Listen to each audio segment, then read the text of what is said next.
The water around 3 Mile Island was still that night, the Susquehanna River reflecting the dull glow of the reactor towers like a mirror.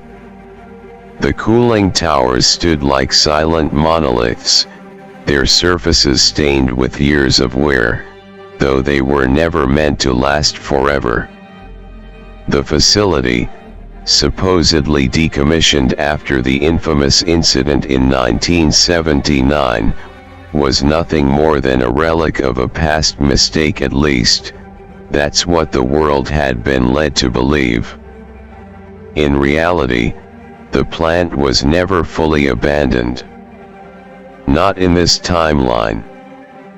Beneath the surface, in the old maintenance tunnels and hidden sectors long since scrubbed from official records, the real work had continued. The kind of work that wasn't meant to see the light of day.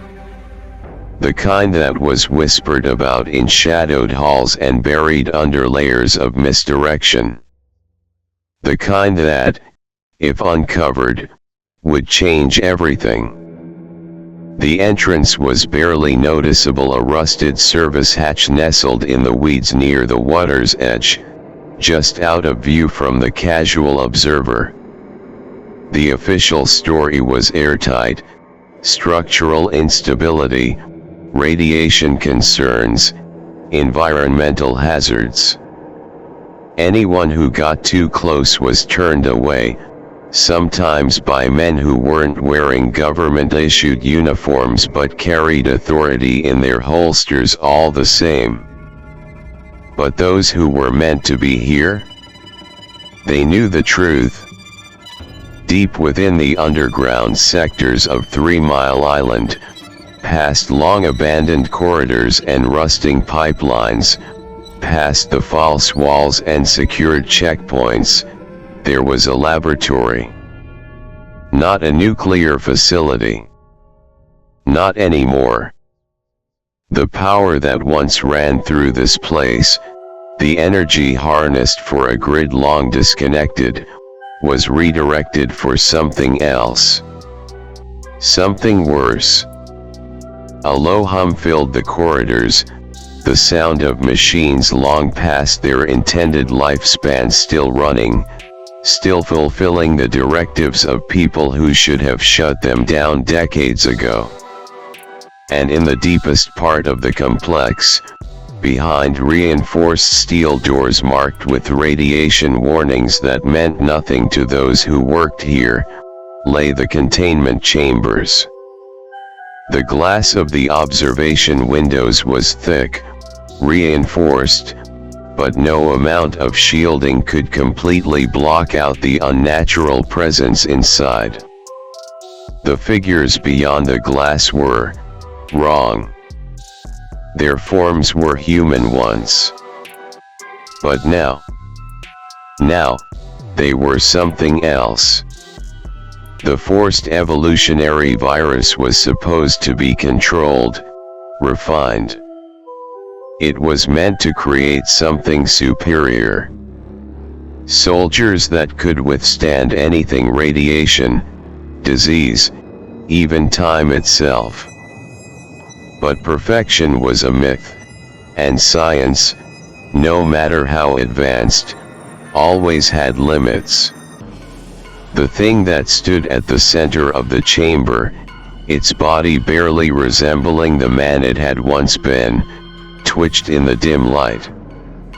Its flesh pulsed unnaturally, thick and sinewy, its veins blackened with something that moved just beneath the surface, like liquid mercury trying to break free.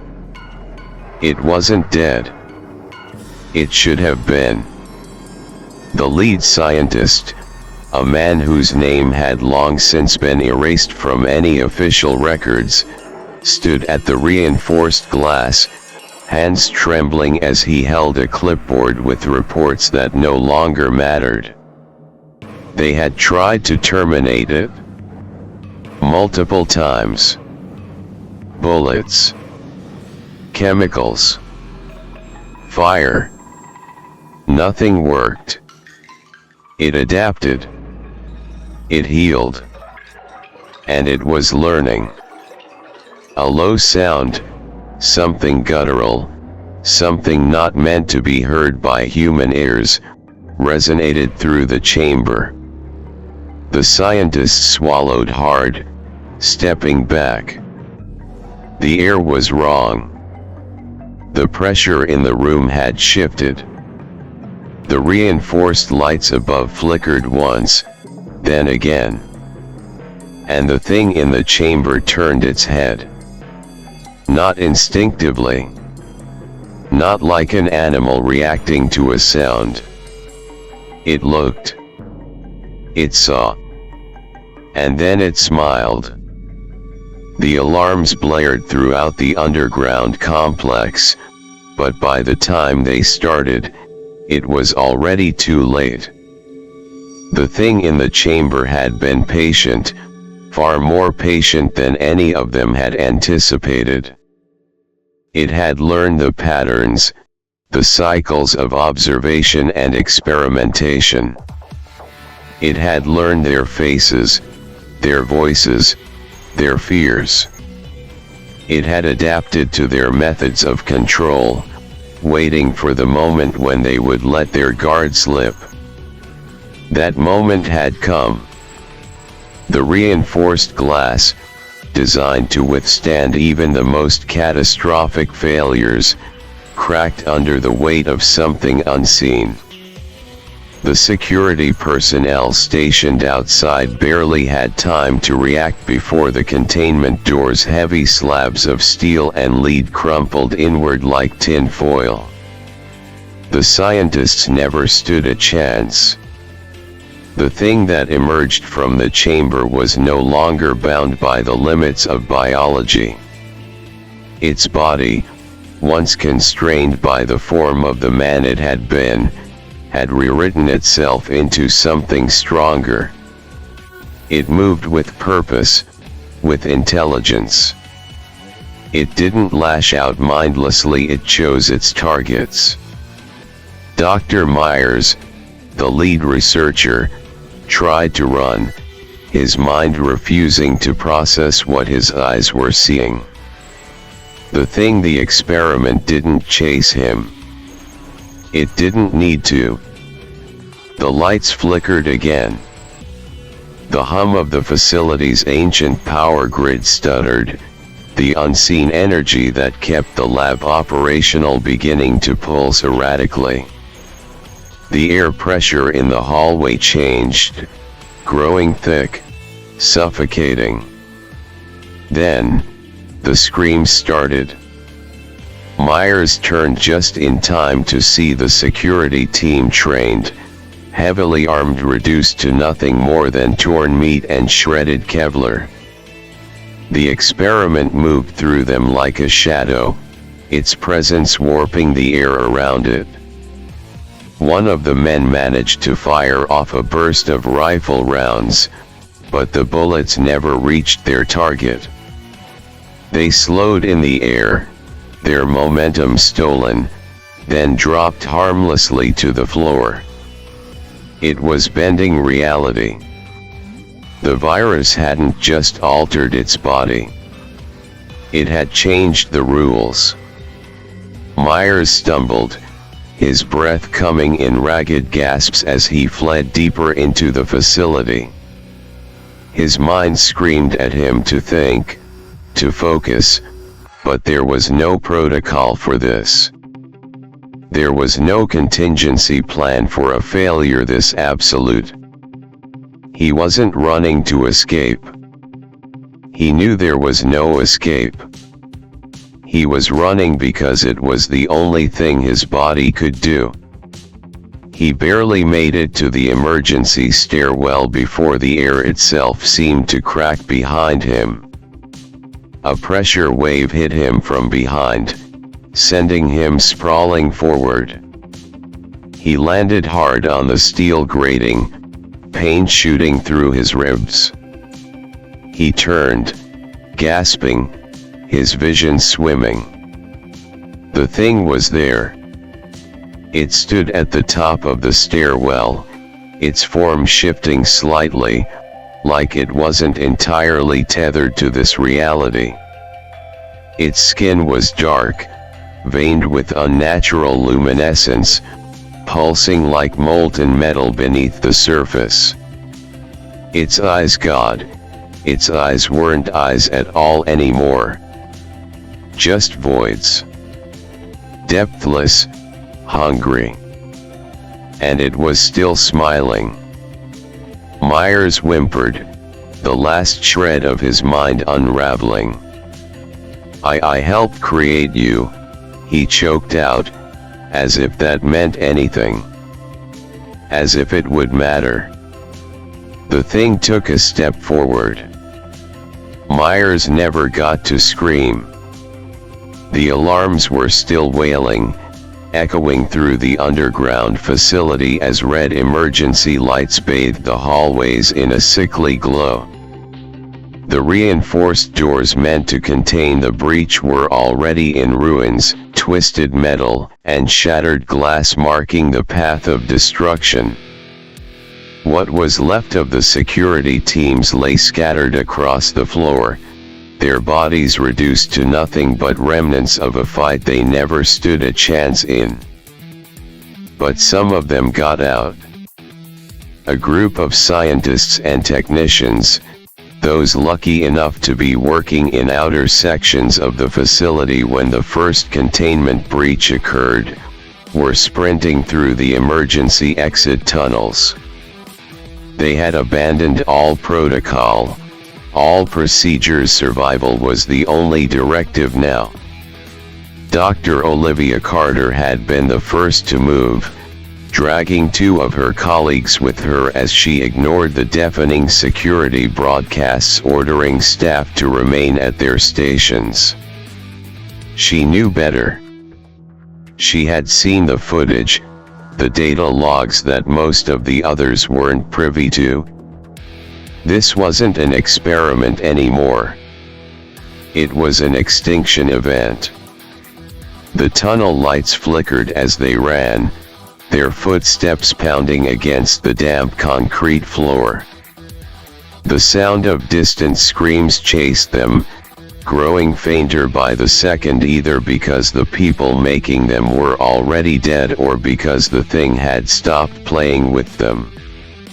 Ahead, the final checkpoint stood between them and the surface, a massive blast door, one that was supposed to remain sealed unless an authorized evacuation was triggered. There was no time for authorization. Dr. Carter shoved past her colleagues, reaching for the emergency override panel. Her fingers were shaking as she punched in the codes, bypassing every security measure she had sworn to uphold. Behind her, one of the scientists, Fletcher, a man who had been on the project longer than anyone, was gasping, barely keeping up. Carter, if this gets out. She didn't let him finish. It's already out.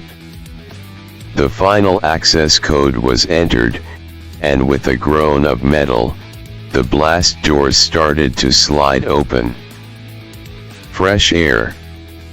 Night sky. The silhouette of the ruined reactor towers of 3 Mile Island stood just beyond the entrance, their skeletal forms illuminated by the facility's floodlights. They ran. The cool night air hit them like a shockwave as they stumbled out onto the dirt road leading away from the facility. The distant hum of the Susquehanna River was the only natural sound around them, a stark contrast to the chaos they had just left behind. For a moment, they thought they had made it. Then the lights behind them flickered.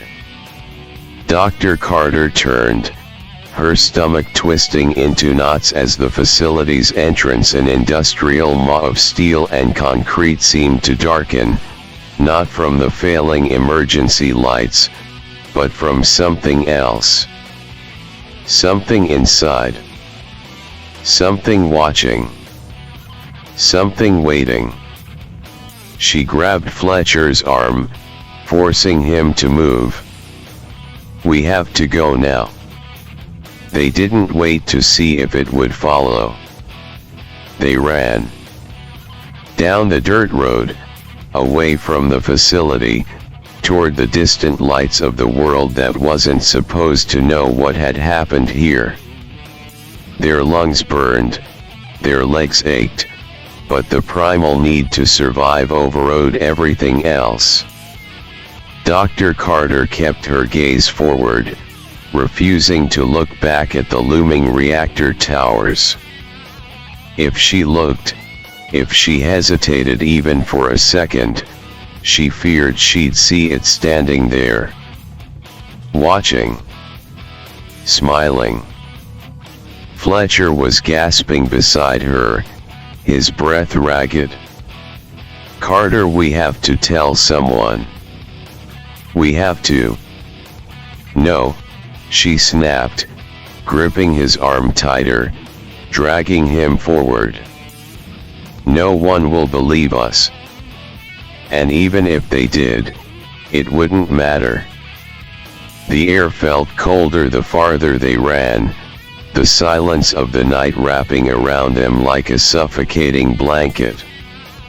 The others, those who had made it out, were further ahead, barely visible in the dim glow of distant city lights. But the island, the river, the whole world felt wrong. Dr. Carter's thoughts raced, the horrors of what she had seen looping through her mind. They had tried to control it, tried to contain it. But the virus, the thing they had made it, wasn't just an organism. It wasn't just a mutation. It was aware. It had let them go. That was the part that made her blood run cold. It had let them run. A sickening realization settled in her stomach. Escape was an illusion. Fletcher must have sensed it too, because his pace started to slow. Wait, he gasped. Do you feel that? Dr. Carter didn't want to. She wanted to keep running. To pretend that if she just moved fast enough, far enough, she could leave it behind. But then she felt it. The ground was vibrating beneath her feet, not a tremor, not an aftershock of some facility meltdown. It was breathing. She stopped, her entire body frozen as she turned back toward the distant silhouette of the facility. The air had changed. There was no wind. No rustling of trees. No distant sounds of insects or animals. Nothing. Just silence. And then, in the distance, the facility's floodlights flickered. Once. Twice. Then died. Fletcher turned toward her, eyes wide, his breath coming in rapid gasps. Carter, it's not letting us leave. It wasn't a warning. It was a statement. And as the darkness from the facility began to spread, swallowing the trees, the road, and the very air around them, Dr. Carter knew. Escape wasn't just futile. It had never been an option to begin with. The first sign was the mist curling over the road. Dr. Carter skidded to a stop as the fog rolled in, thick and unnatural, swallowing the trees and the dirt path ahead. It wasn't normal fog, not the cool morning mist that clung to the riverbanks or the slow-moving kind that rolled in with the changing seasons. This fog moved with purpose. It swirled and pulsed like it had a mind of its own, tendrils of thick vapor slithering toward them, creeping up their legs like it was searching, testing. Fletcher stumbled back, eyes wide with terror. No. No, no, no, no, run. The others ahead of them, the ones who had made it farther, were already engulfed. Their outlines flickered within the shifting mist, distorted, warping, changing. Then the screaming started. Horrible, ragged screams, human voices stretching, twisting into something other. Flesh ripping, bones cracking, throats raw from unnatural wails of agony. Dr. Carter couldn't move. Her body refused. She had read about this. Had seen the notes, the classified reports buried deep in the research files. The FEV, the Forced Evolutionary Virus, was never meant to just infect. It was meant to consume, to rewrite. The fog wasn't just chemical residue. It was the virus itself. It didn't need injection. It didn't need contact.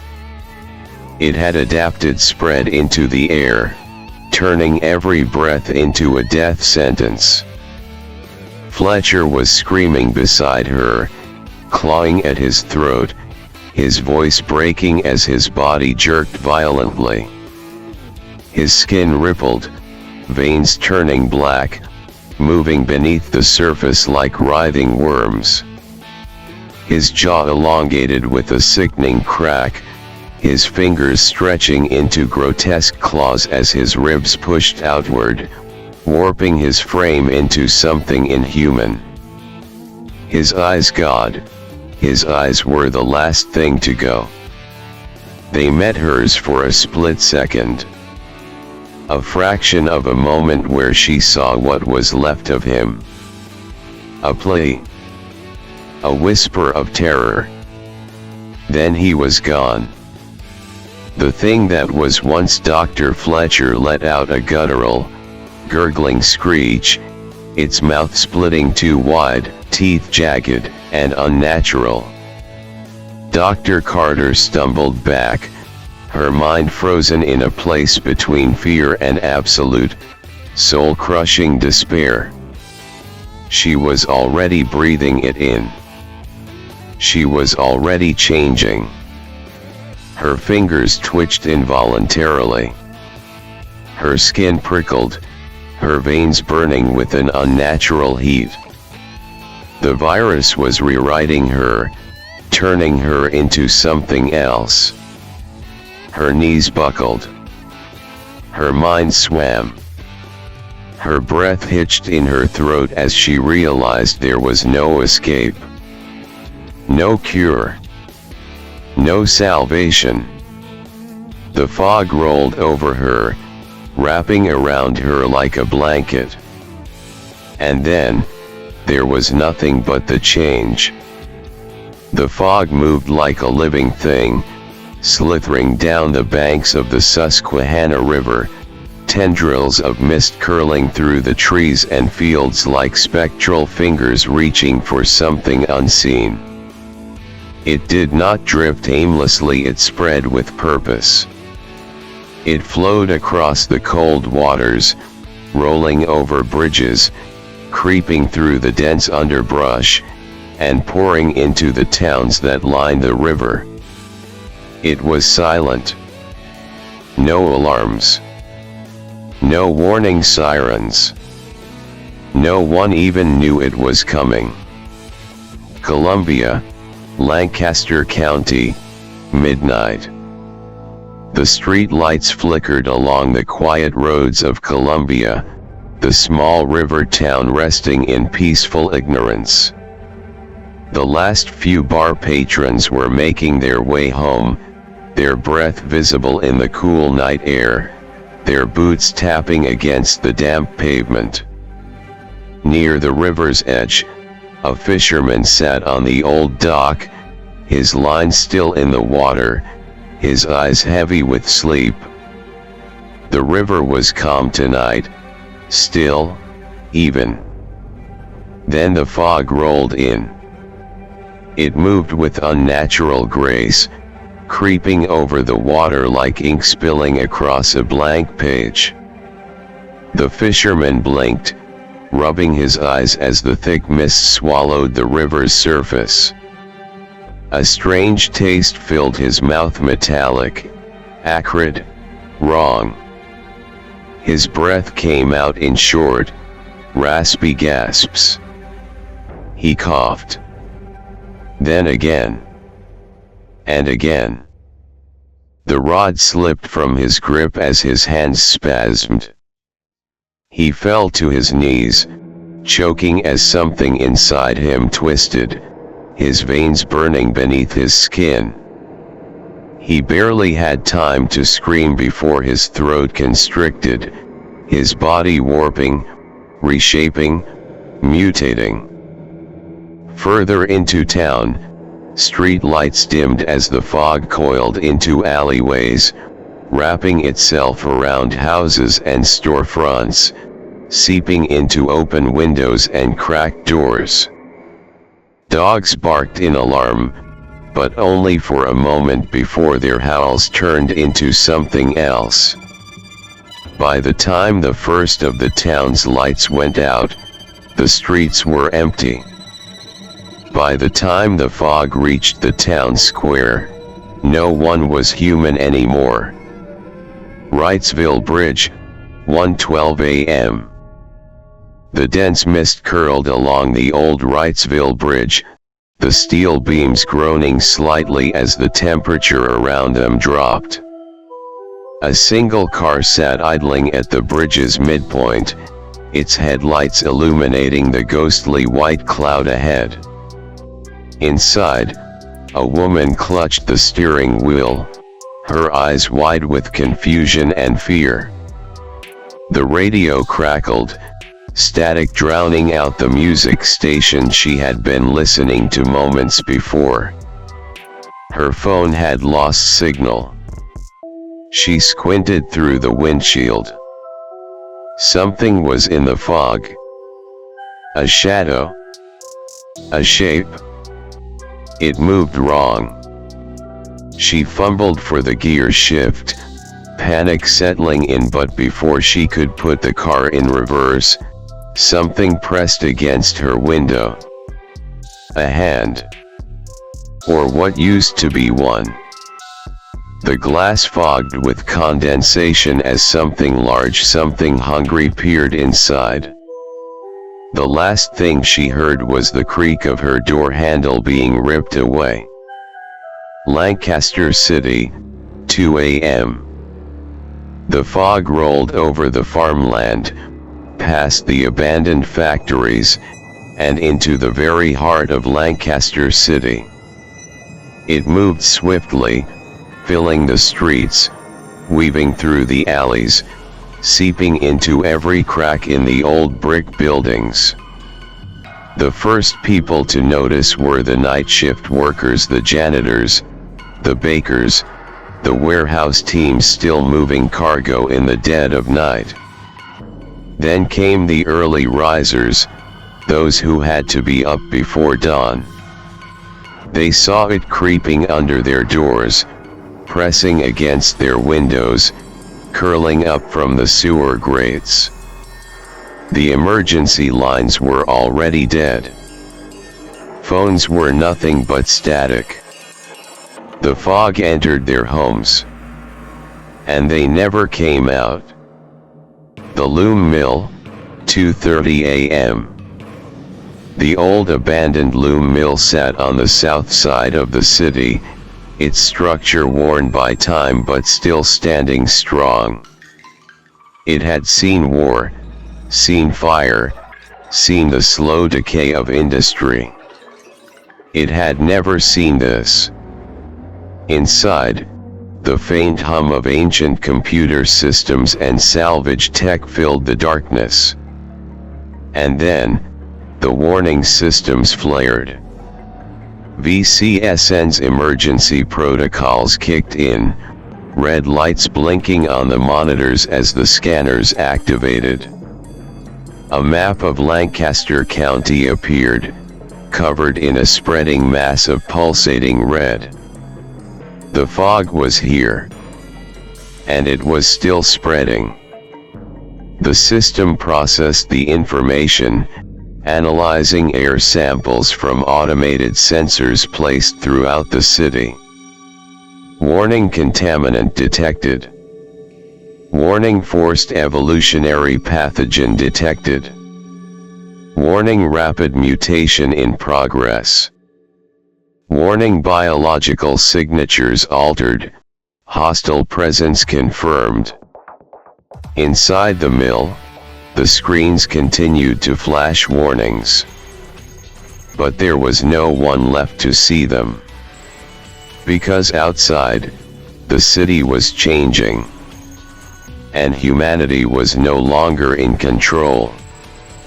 The loom mill was quiet, too quiet. The moment the alarm sounded, every head turned toward the flashing monitors, the dim glow of emergency red casting long shadows across the concrete walls. The air was heavy with unease as Johnny stepped forward, his glowing eyes scanning the screen. There was no immediate danger inside the mill, no breach, no local anomalies. But the warning was real. The data flickered, lines of code scrolling rapidly as VCSN pulled in every available reading. Something was wrong. Not here.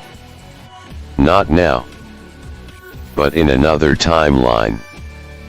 The orphan moved first, pushing past Scotty and ran to get a closer look at the data. His face twisted with recognition, his fingers tightening around the edge of the console. No.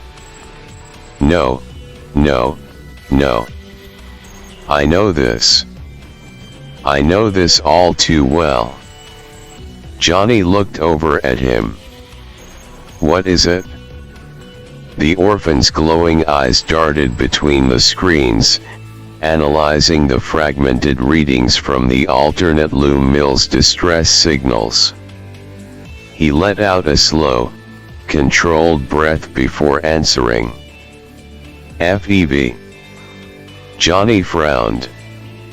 Like the Fallout universe's forced evolutionary virus. The orphan nodded grimly. Yeah.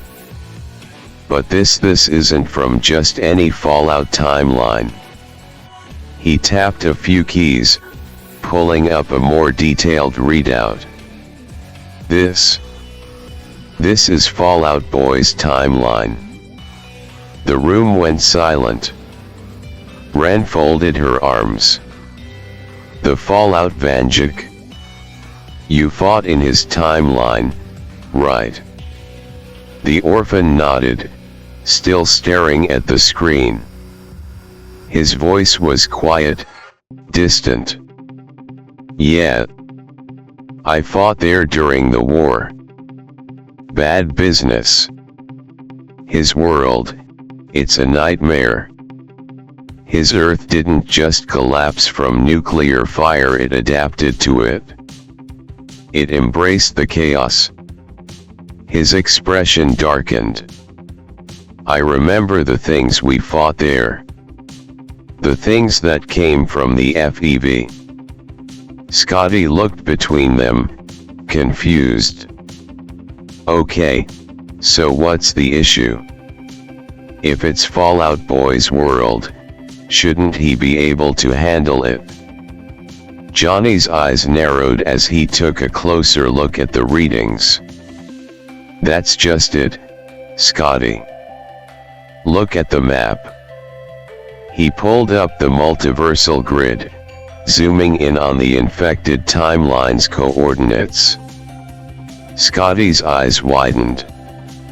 That's nowhere near Fallout Boy's world. Ren stepped forward. "You're telling me this isn't a natural occurrence?" "Not even close," Johnny muttered.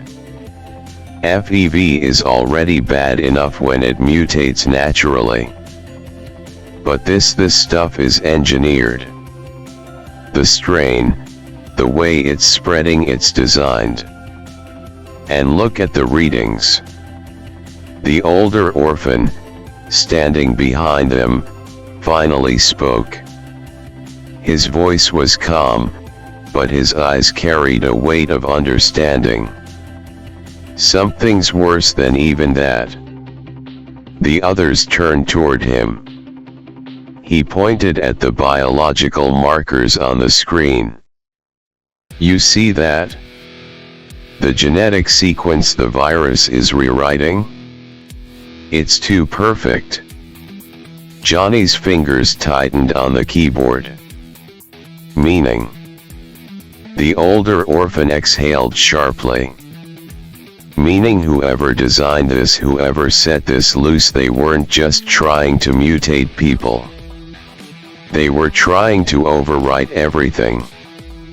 A full planetary assimilation." Johnny clenched his jaw. "That's not how normal FEV works." "No," the older orphan agreed. "This isn't just another Fallout timeline. This isn't just an experiment gone wrong." The orphan's face suddenly paled as he scrolled through the data one last time. Then he froze. And when he spoke, his voice was quieter than before. "And here's the proof."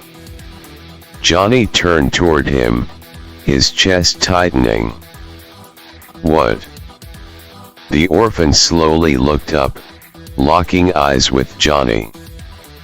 "There's no Vanduke on the network for that timeline." A cold silence settled over the room. Ren furrowed her brow. "What does that mean?" Johnny's breath caught in his throat, his mind already racing toward the only possible conclusion. Scotty looked between them, confused. "Guys, what does that mean?" The orphan's voice was barely above a whisper. "It means he didn't survive." Johnny's stomach dropped. The orphan turned back to the screen, his fingers moving rapidly over the keyboard. "The call sign network only registers if there's a 50% genetic match, meaning there has to be a Vanduke alive for it to log anything from that timeline." He gestured at the screen. "But there's nothing." Johnny clenched his fists, his mind racing. If he's not on the network, that means the FEV mutated him too. Scotty took a step back, shaking his head. "No. No way. Fallout Boy's one of the toughest Vandukes out there. He survived everything: Vault experiments, wasteland wars, even the multiversal war. There's no way the virus could have taken him." The orphan's glowing eyes burned cold. "I don't want to believe it either. But the call signs don't lie." Johnny exhaled, his fingers tightening into fists. "Then we need to get there. Now." Ren's expression hardened. "If this stuff is engineered, then we need to know who made it and how to stop it before it spreads any further." The older orphan crossed his arms. "Assuming we can even get there. We don't have a Vanduke signature to lock onto. We'll have to force our way in." The orphan frowned, calculating. "We can use the distress signal from the other loom mill as a beacon. It's weak, but if we amplify it, it might be enough. Johnny nodded, his eyes glowing brighter with determination. Then let's move. They turned toward the call signs, the loom mill buzzing with renewed urgency. They weren't just jumping into another timeline. They were jumping into a world without a Vanduke to protect it. And that meant one thing. It was already too late. Johnny moved fast, his fingers flying over the loom mill's main console, his glowing eyes locked on the cascading data streams flashing across the monitors. The moment the orphan confirmed that Fallout Boy, the Vanduke of that timeline, was gone, Johnny's mind had already jumped to the next step. Set the call signs for no atmosphere mode. His voice was sharp, controlled. I don't want to take any chances with this thing latching onto us. Ren and Scotty hesitated for only a second before moving to their stations, pulling up the network's environmental filtration settings. Within seconds, each call sign activated its emergency hazard protocols. A soft click resonated through the room as microscopic filtration barriers engaged within their suits, forming a seal against any biological contaminants. The air systems would now scrub anything that entered, purging it before it even had the chance to take hold. Confirming environmental lockout, Ren reported, adjusting the filtration parameters. We're locked tight. Nothing biological is getting through. Johnny nodded, shifting his focus back to the mission. Good. Now for step 2. He turned to the orphan. You said we can use the other loom mill's distress signal as a beacon, right? The orphan gave a short nod. Yeah, but it's weak. We'll need to amplify it. The older orphan was already ahead of them, patching into the call sign network's deep space relays. I can boost the signal, but this timeline is unstable. Whatever's causing the FEV to spread this fast is warping reality itself. The multiversal connection is weak. Johnny clenched his jaw. Then we work fast. I don't care how bad the signal is, we only need enough to ventilate the loom mill in that timeline. Once we purge it, we can bring in Fallout Boy and get him up to speed. Scotty frowned, shifting uncomfortably. You sure we can bring our Fallout Boy into this? It's not just the virus, it's the whole damn timeline that's compromised. That's a different world, with different rules. Johnny turned to him, his eyes burning bright. Yeah, I'm sure. We're stepping into a world with no Vanduke. No defenses. Just monsters. If anyone knows how to deal with the FEV, it's him. Scotty exhaled sharply, but nodded. All right. Let's do it. The orphan spun back toward the console, pulling up the multiversal connection to the alternate loom mill. A shaky, flickering hologram of the other facility appeared in the center of the room, distorted by static and interference. The mill was still standing, but just barely. Its walls were covered in dark organic growths, FEV mutations that pulsed unnaturally, spreading like a fungus across metal and stone. The air inside was thick, shimmering with the same unnatural fog that had spread from 3 Mile Island. If they set foot in there without proper precautions, they'd be dead before they could take their first breath.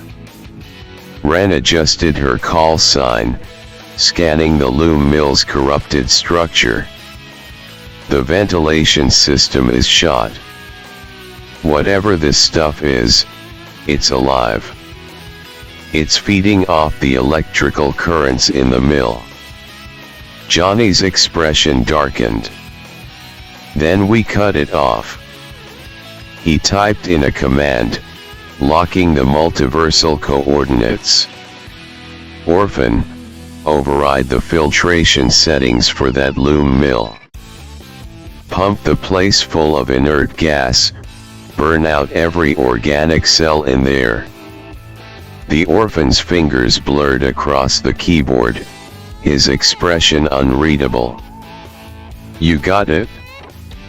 Engaging full atmospheric purge. A low hum resonated through the loom mill as the call sign network linked to the alternate timeline, forcing a command through the failing system on the other side. Inside the infected loom mill, a sudden, violent hiss echoed through the halls as massive ventilation ducts roared to life.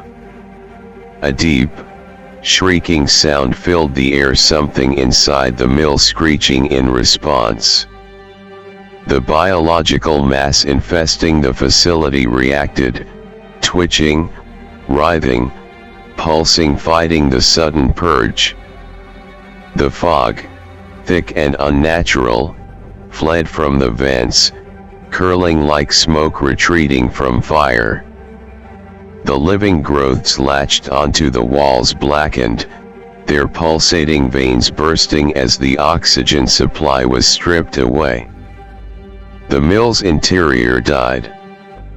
Johnny exhaled. It's clean.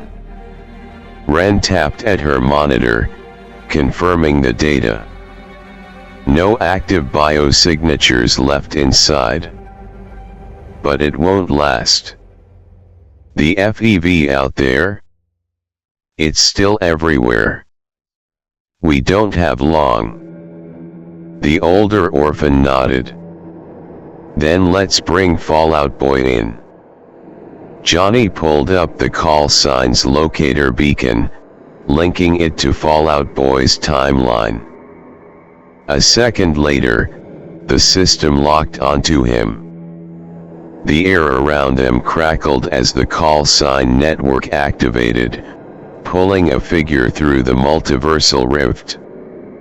A man stepped through, his frame heavy with armor, Vault-Tec reinforced gear, scarred from years in the wasteland. His trench coat was tattered, but the blue jumpsuit underneath still bore the number 717, his vault. His glowing eyes snapped upward, immediately locking onto Johnny's. What the hell did you drag me into this time? Johnny smirked. Get ready, Fallout Boy. We've got a timeline to save. The room was thick with an electric energy, the kind that only came when multiple Vandukes were gathered in one place. Fallout Boy, standing with his arms crossed, surveyed the monitors displaying the infected timeline, his glowing eyes scanning every bit of data. His trench coat shifted as he adjusted his stance, his instincts kicking in. This wasn't just another mission, this was a full-blown crisis. Johnny smirked, stepping back as he looked at the lineup before him. So, 4 Vandukes this time, huh? His eyes flickered between the orphan, the older orphan, and now Fallout Boy. Are we gearing up for another war? The orphan, still grinning, shrugged. Wouldn't be the first time. The older orphan folded his arms, his expression more measured. Possibly. This stuff FEV, the way it's spreading, it was made in this timeline, but let's be honest, this tech is eons ahead of what this Earth should have. He turned to Fallout Boy. You've seen plenty of FEV variants in your world. Ever seen anything like this? Fallout Boy's eyes darkened. Not even close. And that's saying something. He tapped his coat, pulling a small metallic device from his belt, his own personal data scanner. The screen flickered, picking up readings from the infected timeline. He frowned. The rate of mutation, the level of adaptation, it's not just FEV anymore. It's something else. Something worse. Johnny ran a hand through his hair, his smirk fading. If I were to put my money on it, he trailed off, glancing at the orphan. The orphan finished the thought for him. Then you'd bet the imposter and the false storyteller had something to do with this. Fallout Boy's eyes snapped up, his expression sharpening. They're still in play. Johnny exhaled through his nose. Of course they are. Ren, who had been quiet up until now, finally spoke. So what's the game plan? We go in, we burn this thing out, and we call it a day. Scotty, leaning against the console, scoffed. You think it's gonna be that easy? Johnny's gaze hardened. No. But after we cure this timeline. The orphan cracked his knuckles. Yeah, it's gonna be another war. Silence hung in the air for a moment before Fallout Boy let out a low chuckle. You know, I was kinda hoping for a retirement. The older orphan smirked. Yeah? Well, welcome back to the fight. Johnny grinned, rolling his shoulders. All right, Vandukes. Let's do what we do best. They turned toward the call sign network, the hum of multiversal energy already pulsing around them.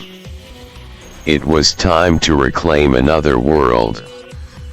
The loom mill was silent except for the steady hum of the monitors. The four Vandukes stood in a loose circle, their glowing eyes scanning the data feeds as they worked through the next move. The FEV had mutated beyond anything any of them had seen before. It wasn't just a virus anymore, it was a force of nature. Johnny exhaled, thinking through their options. All right. First things first, we need clean blood. Ren frowned. You mean from us? Johnny shook his head. No. It can't be ours. The call signs have permanently altered us. Our genetics aren't just multiversal, they're not even baseline human anymore. Fallout Boy nodded, arms crossed. Yeah. Even if we had a clean pre-exposure sample from before our mutations, the call signs have changed our entire biological makeup.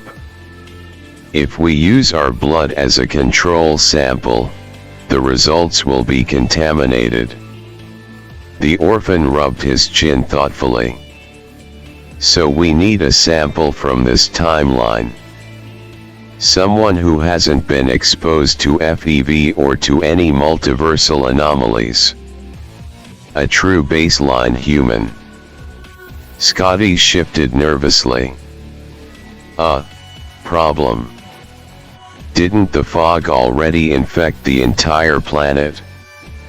Where the hell are we supposed to find someone who's still normal? Johnny's eyes flickered toward the map of the infected timeline.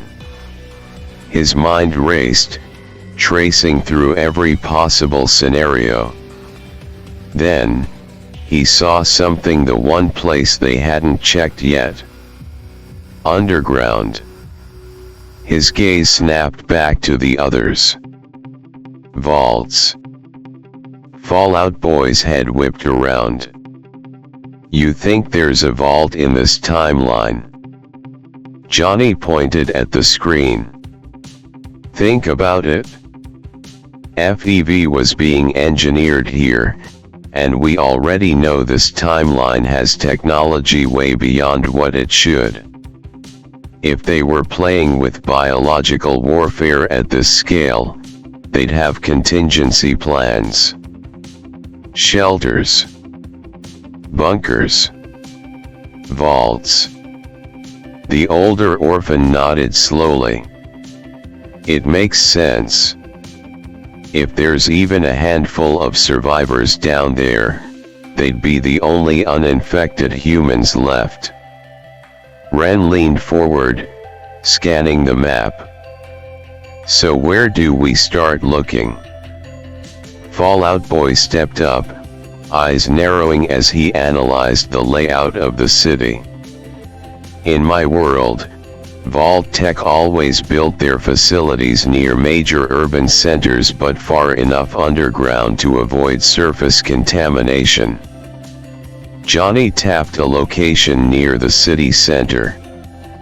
If this timeline followed the same logic, then the best place to hide a vault would be beneath Lancaster itself. Scotty's eyes widened. Wait, under the city? You think there's been a secret underground vault under Lancaster this whole time? The orphan smirked. Stranger things have happened.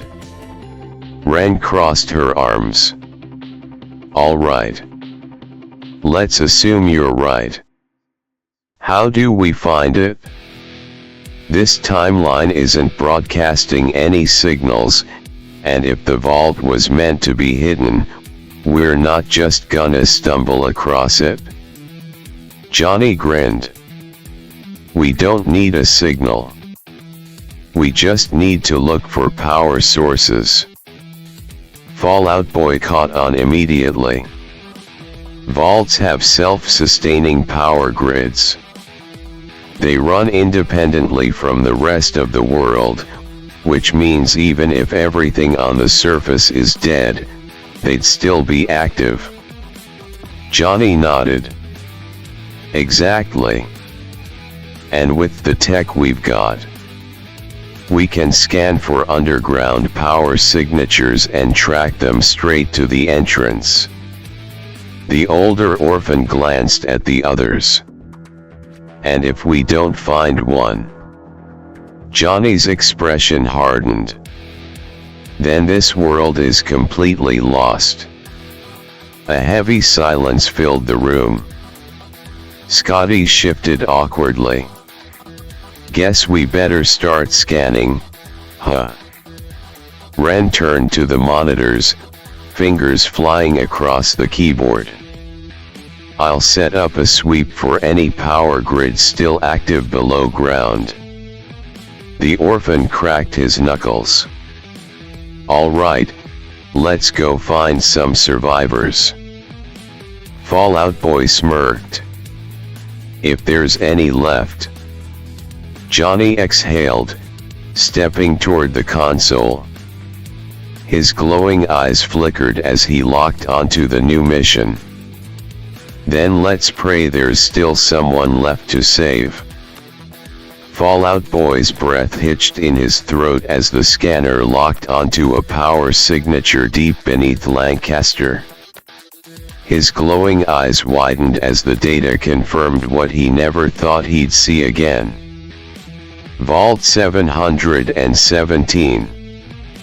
The room was silent for a moment as the name flashed on the screen, the faint pulse of its energy signature barely registering through the layers of earth and steel.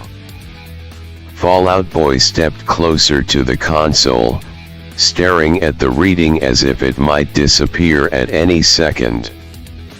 Johnny noticed the shift in his expression. 717. That's your vault. Fallout Boy didn't answer immediately. He swallowed hard, his voice quieter than usual. Yeah. It is. Scotty's eyes darted between the screen and Fallout Boy. Wait, what the hell is your vault doing in this timeline? Ren frowned. You think it's a coincidence? The orphan shook his head. No. Nothing about this is a coincidence. Fallout Boy finally tore his gaze away from the screen, his expression hardening. In my world, Vault 717 was supposed to be a safe haven. They told us it was built to preserve the best of humanity after the bombs fell. But that was a lie. His jaw tightened. 717 was an experiment. They pumped us full of chemicals, rewrote our DNA, tested how far they could push the human body before we broke. Johnny's brows furrowed. That's how you got your abilities, isn't it? Fallout Boy nodded. The night sight. The enhanced strength. The resistance to radiation and disease. The ability to breathe in any atmosphere, even ones that should be toxic. They called it forced survival adaptation. He scoffed. I called it hell. Scotty swallowed hard.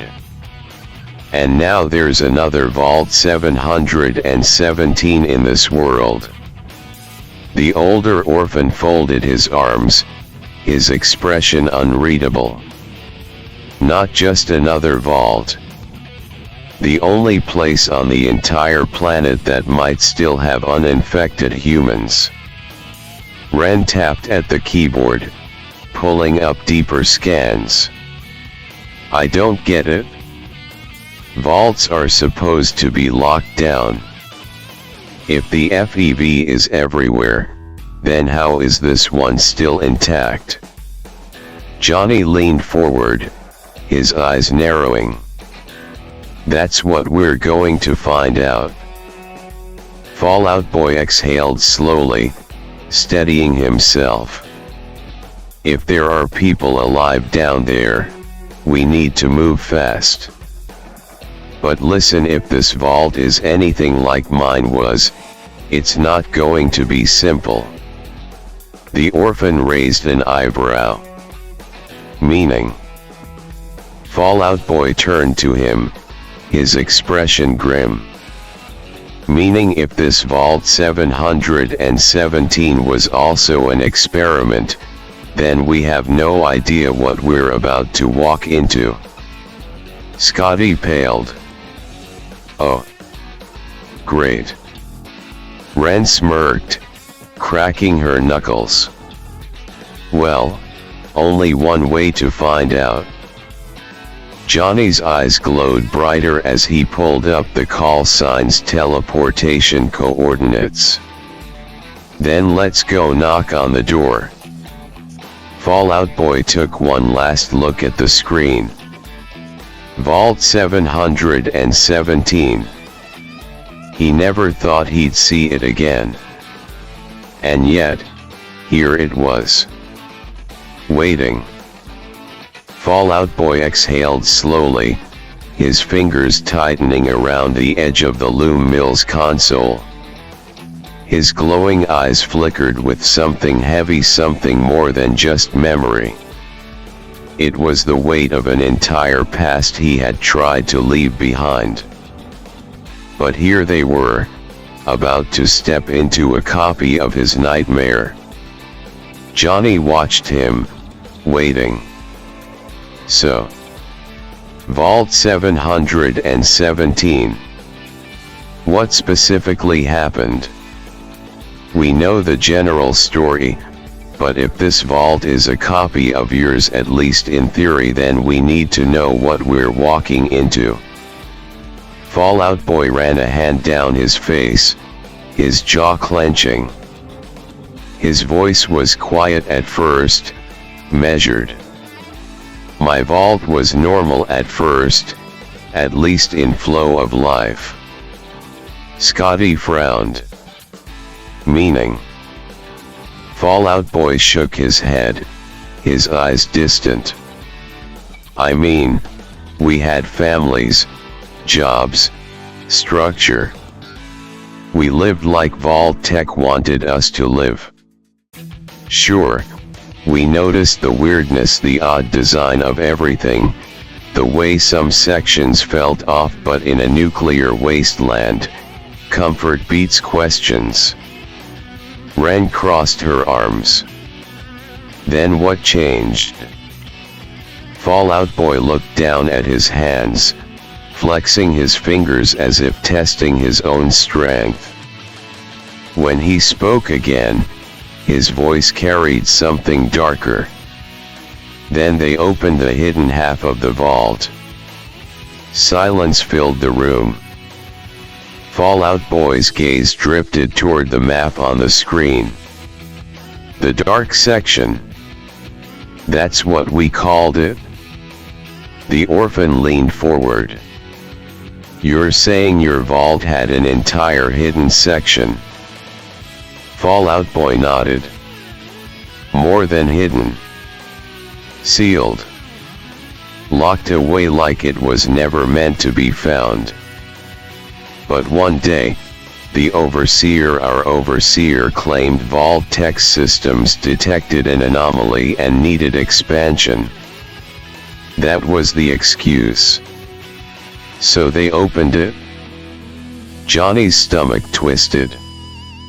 And Fallout Boy's face darkened. It wasn't like the rest of the vault.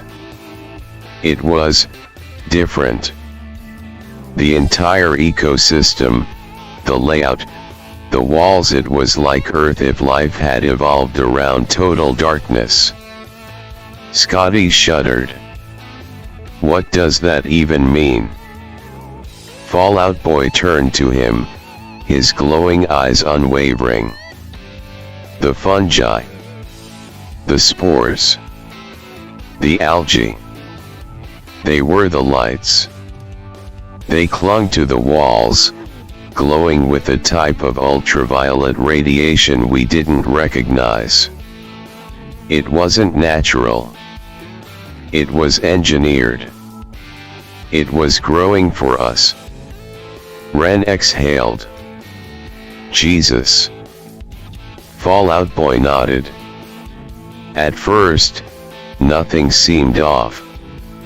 If anything, the new resources made our lives better. We had more space, new materials. Hell, we even felt better. Then his voice turned cold. But over time, we changed. Johnny's jaw tightened. That's when the mutations started. Fallout Boy's fingers curled into a fist. Slowly. Not all at once. We didn't wake up one day with glowing eyes and superhuman strength. It was subtle. It started with vision. People began seeing better in the dark, way better. At first, it was just an adjustment. Then it became something else. Ren narrowed her eyes. The night side. Fallout Boy nodded. Yeah. The dark wasn't dark anymore. The spores, the fungi, they did something to our biology. They rewired us. And the worst part? We didn't even notice it was happening. Scotty stepped forward, his expression uneasy. So you're saying you just adapted? Fallout Boy scoffed. Adapted? He turned to face them fully, his expression grim. No. We evolved. He took a deep breath before continuing. After the vision changes, the rest followed. Immunity to radiation. The ability to breathe in any atmosphere or no atmosphere at all. Increased speed, strength, reflexes. The orphan tilted his head. That all sounds like improvements. What's the catch? Fallout Boy's jaw tightened. The catch? It was all from the FEV. And it wasn't just us. He gestured vaguely, as if struggling to put it into words. The vault itself changed. The walls, the metal, the water, everything in the dark section became alive. The environment wasn't just a setting anymore, it was a host. Scotty paled. What the hell does that even mean? Fallout Boy's voice dropped to almost a whisper. It means that Vault 717 wasn't a vault. His eyes met Johnny's. It was an incubation chamber. Silence. No one spoke. Ren swallowed hard. And, how many of you made it out?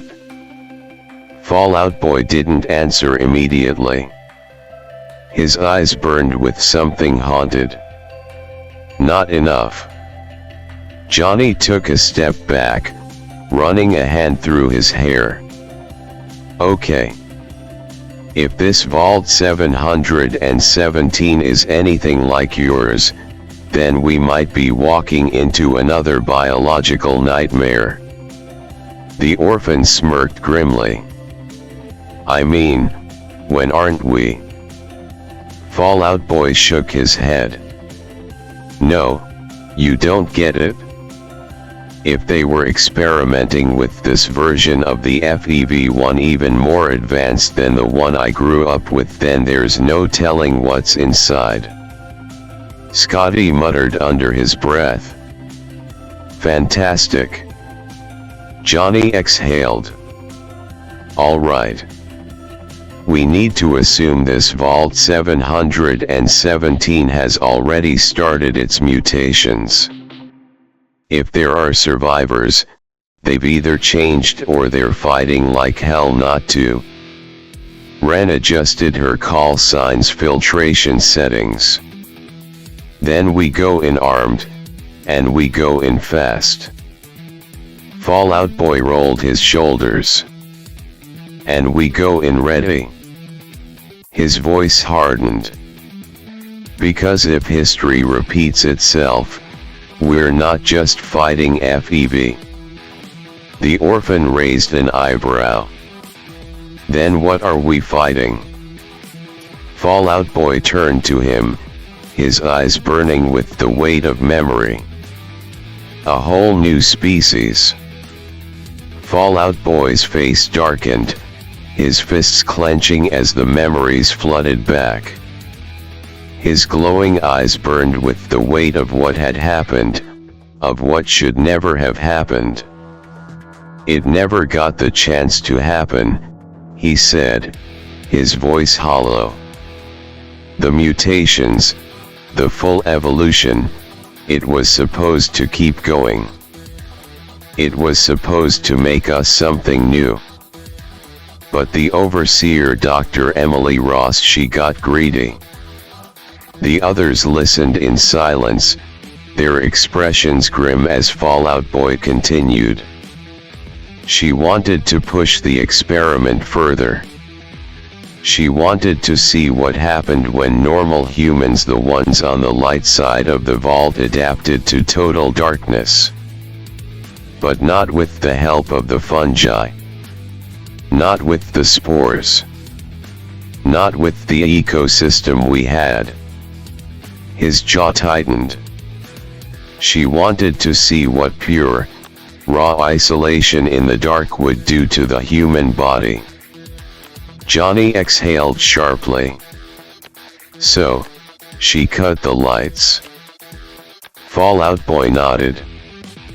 The entire light section of the vault went dark. Ren's breath hitched. Jesus. Scotty looked sick. That's torture. Fallout Boy's voice was ice. It was worse than torture. It was a slow dismantling of the human mind. His eyes flickered as he recounted what happened next. At first, the light side tried to adjust. They thought it was temporary, just another test. But it never ended. The darkness became their world. And in time, it started to kill them. He took a breath. First, it was mental deterioration. Sleep deprivation. Delirium. Paranoia. Then the physical symptoms hit. Lack of sunlight, lack of anything ravaged their bodies. Malnutrition, brittle bones, immune system collapse. The orphan muttered under his breath, "They rotted in the dark." Fallout Boy's gaze remained locked on the past. Yeah. And the worst part? They knew it was happening. They felt themselves breaking. And that did something to them. Something worse than just death. He looked at Johnny. His voice was quiet. They stopped believing they were human anymore. Johnny inhaled sharply but said nothing. Fallout Boy pressed on. By the time the dark section, our section, broke out, they were already too far gone. They had given up. They wouldn't follow us. Wouldn't move. Wouldn't try. The older orphan's voice was calm, but firm. They chose to die. Fallout Boy's jaw tightened. They set the reactor to go nuclear. He looked at the group, his voice colder than it had ever been. They sealed the vault. They took the easy way out. The room fell into a suffocating silence. Ren ran a hand down her face. That's fucked up. Scotty exhaled sharply. Holy shit. The weight of Fallout Boy's story hung in the air, but there was no time to dwell on it. The mission was clear. They had to go down there. If this Vault 717 was anything like his, then somewhere deep within it, there might still be people, real people. Not mutated. Not broken. Clean. And they needed clean blood. Johnny checked his call sign. All right. We've got our heading. VCSN, lock onto the power grid of Vault 717 in the infected timeline and scan for active life signs. The monitors buzzed to life, red warnings flashing across the screen. Scanning. Multiple organic signatures detected. Unknown biological status. Humanity confirmation, 23.7% probability. Scotty blinked. 23%? That's not great.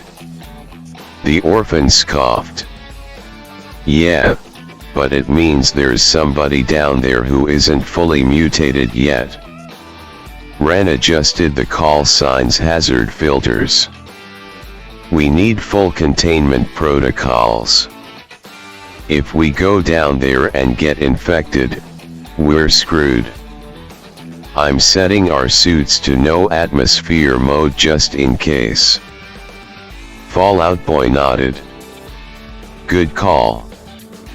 If this vault is anything like mine, we'll be dealing with more than just bad air. Johnny glanced at him. You lead us in. You know what to expect better than any of us. Fallout Boy took a breath, flexing his fingers before adjusting his coat. Fine. But listen up, there's one rule down there. His glowing eyes locked onto Johnny's. We don't trust anything. Just because it looks human doesn't mean it is. Scotty shifted uncomfortably. Oh, great. Body horror paranoia. My favorite.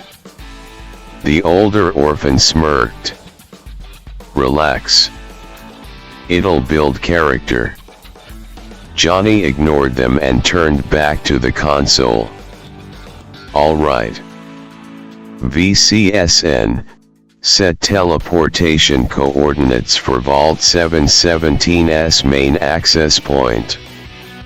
The call sign network hummed to life, the air around them crackling as the loom mill's teleportation grid locked onto the coordinates. The whole world seemed to pulse for a second then twist. And just like that, they were gone. They landed hard on cold steel. The first thing they noticed was the silence. The second thing they noticed was the smell. Rot. Decay. The unmistakable stench of something long dead. They were standing in the vault's exterior security checkpoint, a cold, rusting metal structure built into the side of a collapsed mountain range.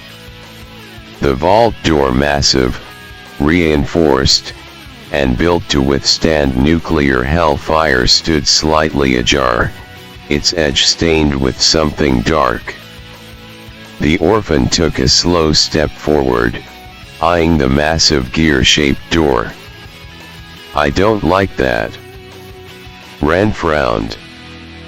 Vault doors don't just open. Either someone forced it, or someone let something out. Johnny activated free will mode, his vision shifting as the multiversal filters scanned the area. The readings weren't good. Air quality, non-viable. Biological contamination, extreme. Unstable organic mutations detected within facility. Life signs detected. Processing. Unknown. Johnny exhaled, switching his visor back to normal. It's bad in there. Fallout Boy didn't hesitate. Yeah. That's why we're going in. He pulled his .44 Magnum, spinning the cylinder once before clicking it shut. Stay close. Stay quiet. The group stepped forward, approaching the massive vault door. Johnny ran his fingers along the metal. It was cold, unnaturally so. Whatever had happened inside, it had turned this place into something wrong. Scotty swallowed. So, what's the game plan if we get locked in? Ren patted his shoulder. Try not to think about that. The orphan stepped up to the door's edge, peering inside. If there's still clean blood in this hellhole, we better find it fast. Fallout Boy took point, stepping through first. The others followed. And as they crossed the threshold into Vault 717, the door let out a soft, mechanical groan almost like a whisper. Like the vault itself knew they were here. As they stepped inside Vault 717, an eerie silence wrapped around them like a heavy fog. Their boots echoed against the metal flooring, the sound unnaturally sharp in the suffocating stillness. Then they noticed. The lights, all of them, were dead.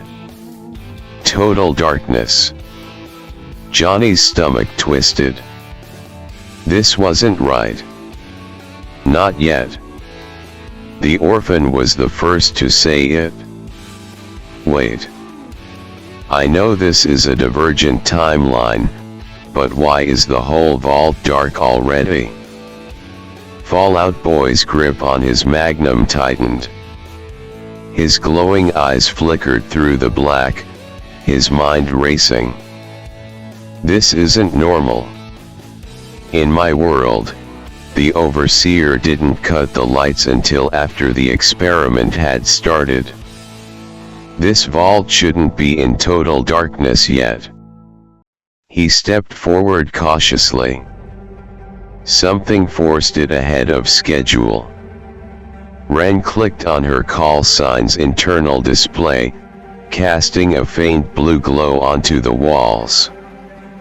The vault's entrance hall stretched before them, long, sterile corridors of reinforced steel and forgotten machinery, once pristine, now coated in grime, rust, and something else. Scotty whispered, "I hate this already." Johnny ignored him. His glowing eyes adjusted quickly, free will mode kicking in as he scanned the area. No functioning power grid detected. Emergency lighting offline. Life signs detected. Unknown. Environment, biologically unstable. Movement detected. 40 meters ahead. His pulse quickened. Something was here. Fallout Boy's voice was low. We need to find the control room, restore backup power. If this vault still has survivors, they're either, he hesitated, hiding in the dark or part of it. The orphan exhaled. So we either save people, or we shoot them. Johnny clenched his fists. Let's hope it's the first option. Scotty cleared his throat, his voice shaking slightly. And if it's not? Johnny's voice was steel. Then we burn it down. They moved forward. The deeper they went, the colder the air became. Not just cold, wrong. Johnny ran his hand along the wall, feeling the faint pulse of something organic beneath his fingertips. It felt like veins. Ren pointed at something near the floor. Guys. They followed her gaze. Dark spores clung to the vents, glistening in the dim blue light of their suits. Fallout Boy's face darkened. Shit. The orphan knelt down, examining them closer. His voice was unreadable. This is way more advanced than what I saw in your timeline. Scotty gagged. Dude, those things are breathing. Johnny turned his visor's filter on again, scanning deeper into the vault. That's when he saw it. Ahead of them. Waiting. Something moved. A shape, shifting in the black. Too slow. Too wrong. Johnny gritted his teeth. We're not alone. Fallout Boy stepped forward, raising his magnum. Then the whispers started. Soft. Layered. Like 100 voices speaking at once. From every direction. Then, the lights flickered on. For a single second. And what they saw wasn't human. The lights flickered just for a second, but that second was enough. Johnny's breath caught in his throat. His glowing eyes locked onto the figure standing in the hallway ahead. It had the shape of a man. The outline of something familiar. Something impossible. The others saw it too. Scotty's voice barely came out. No fucking way. Fallout Boy's grip on his magnum tightened. That's not, his voice wavered. That's not possible. Ren took an instinctive step back. Johnny, tell me you're seeing what I'm seeing. Johnny's jaw clenched. Oh, I see it. And that was the problem. Because it was a Vanduke. Or at least it had been. The figure moved. Slowly. Mechanically. Like it was remembering how. The flickering emergency light buzzed overhead, casting brief flashes of sickly yellow against the vault's decaying metal walls. The thing standing there was wearing a call sign. A damaged call sign. Its edges were cracked. Its interface was flickering wildly, as if struggling to stay active. But the worst part wasn't the call sign. It was the face. Or rather, the absence of one. Where its features should have been, there was nothing, just a smooth, pale surface, like skin stretched over a hollow shape. No eyes. No mouth. No expression. But they knew. They knew what it had once been. Fallout Boy took a slow step forward, his voice barely above a whisper. Johnny. That was a Vanduke. Johnny didn't move. His heart pounded in his ears. His call sign was screaming warnings at him. Entity detected. Multiversal signature present. Error. Call sign ID unreadable. Error. Biological structure unknown. Error. Error. Error. The thing twitched. Its head snapped toward them sharply, as if it could see them even without eyes. Then it spoke. A voice that wasn't one voice. It was hundreds, layered and distorted, fractured across time itself. We were Vanduke. Scotty lost it? Were. Johnny stepped forward, his fists clenching. Who are you? The thing tilted its head, like it was thinking. Then, it took a step forward. And another. And then it charged. The thing lunged. It was faster than it had any right to be. but it wasn't fast enough. Johnny moved on instinct, dodging to the left as the creature's inhumanly long arms swiped through the air where he had been standing a split second before. The impact against the metal wall sent a shockwave through the vault's corridor, leaving a deep dent in the reinforced steel. Scotty yelped. "Holy shit." The former Vanduke, or whatever the hell it was, moved like a glitch in reality, its motions flickering, jerking between positions. It shouldn't have been possible. It was like it was existing in multiple places at once. Fallout Boy fired first. His .44 Magnum roared, the bullet slamming into the thing's torso, a shot that should have ripped a hole through anything remotely human. But the thing barely staggered. The orphan was already moving, dashing low and sweeping its legs out from under it, except the legs bent the wrong way. It folded unnaturally, its entire torso twisting 180 degrees as it lashed out with an elongated arm, nearly catching the orphan mid-roll. The orphan growled. "Okay, that's disgusting." Johnny came in from the right, his fist glowing with raw multiversal energy as he slammed a hit directly into the creature's center mass.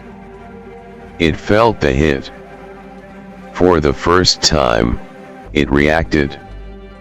A guttural, warped noise rumbled from its chest, something between a growl and static interference. Fallout Boy didn't hesitate. He closed the distance, bringing his magnum up to the thing's head and pulling the trigger point blank. Boom. The impact sent the creature staggering backward, a piece of its mask-like face cracking away, revealing twisting black veins beneath pale, stretched skin. The orphan's glowing eyes burned bright as he flipped his combat knife in his hand. "Oh, that's what you look like under there." He grinned. "Ugly." The thing twitched. It made a sound. A noise not meant for human ears. A static-laced mimicry of Johnny's own voice. "You think you're clever?" Johnny froze. The thing was copying him. And not just his voice. Its movements started changing. Sharpening. It was adapting. Johnny barely dodged the next strike. He could feel the force behind it. If it had landed, it would have shattered bones. Scotty's voice was frantic. "Guys, we might wanna finish this thing before it figures out how to kill us all." Ren didn't hesitate. She opened fire, her assault rifle ripping into the creature's side, sending black ichor spraying across the walls. Johnny saw his opening. He activated free will mode. Everything slowed. The creature's movements became clear, like a pattern unraveling before his eyes. It wasn't just adapting. It was trying to sync with them. Johnny gritted his teeth. Not today. With a sharp twist, he vaulted over the creature, coming down directly behind it, his hand crackling with energy. And then, he drove his fist straight through its call sign. The creature jerked. Its entire body convulsed, sparks erupting from the broken interface. It let out an ear-splitting screech, its limbs twitching violently as the glow from its call sign flickered wildly.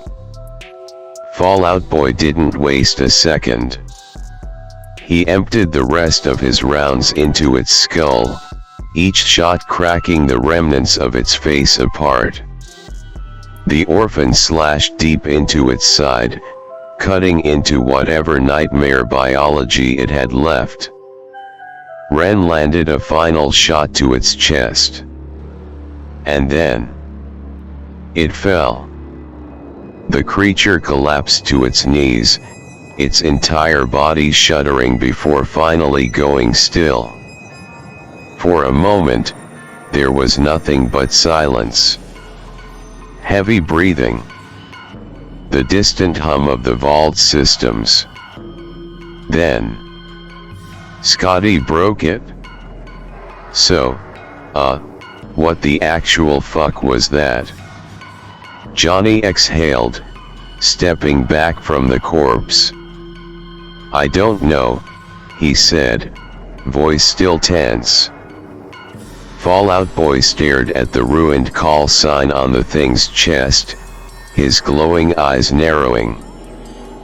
But I know one thing. The orphan looked at him. What? Fallout Boy's voice was grim. That thing used to be one of us. The air inside Vault 717 was still. The battle was over. But there was no victory here, only failure. Johnny's fists clenched as he stared at the thing they had just killed. The Vanduke, or whatever was left of him, lay broken on the cold vault floor. Its face had been shattered, its call sign nothing but sparking fragments. There were no survivors. No clean blood. No hope for this world. Scotty's voice was shaky. So, what now? We've done scans on every single inch of this planet up and down, there's nothing left. Silence. No one answered at first. Because there was no answer. The call sign network had mapped out the entire infected Earth. Every city, every bunker, every possible pocket of unmutated life, nothing. The FEV had rewritten everything. The world wasn't dying. It was already dead. Ren shook her head. So what? We just leave? Johnny's glowing eyes flickered. We came here to fix this. Fallout Boy exhaled, his voice low. We can't fix this. The weight of it hit them all at once. The orphan crossed his arms, his face unreadable. So, what? We just move on? Pretend this never happened. The older Vanduke finally spoke. His voice was quieter than usual. No. Johnny looked up. Fallout Boy and the orphan exchanged glances. And then all three of them, Fallout Boy, the orphan, and the older Vanduke, nodded. Johnny knew exactly what that meant. His jaw clenched. You're all thinking the same thing. Fallout Boy's glowing eyes burned with cold determination. Yeah. Scotty swallowed hard. I don't like that look. Johnny turned away from the corpse of the former Vanduke, his fists tightening. This isn't natural, he said. The FEV in my world didn't evolve like this.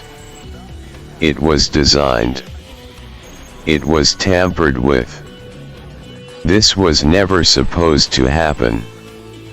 The orphan's voice was flat. Which means someone did it? Ren's brow furrowed. And we already know who. Johnny looked up. His voice was calm. Cold. final. The imposter. The false storyteller.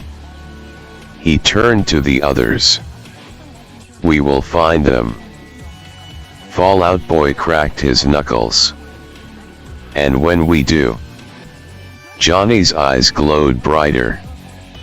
We will force them to reverse this. The vault was a grave. There was nothing left for them here.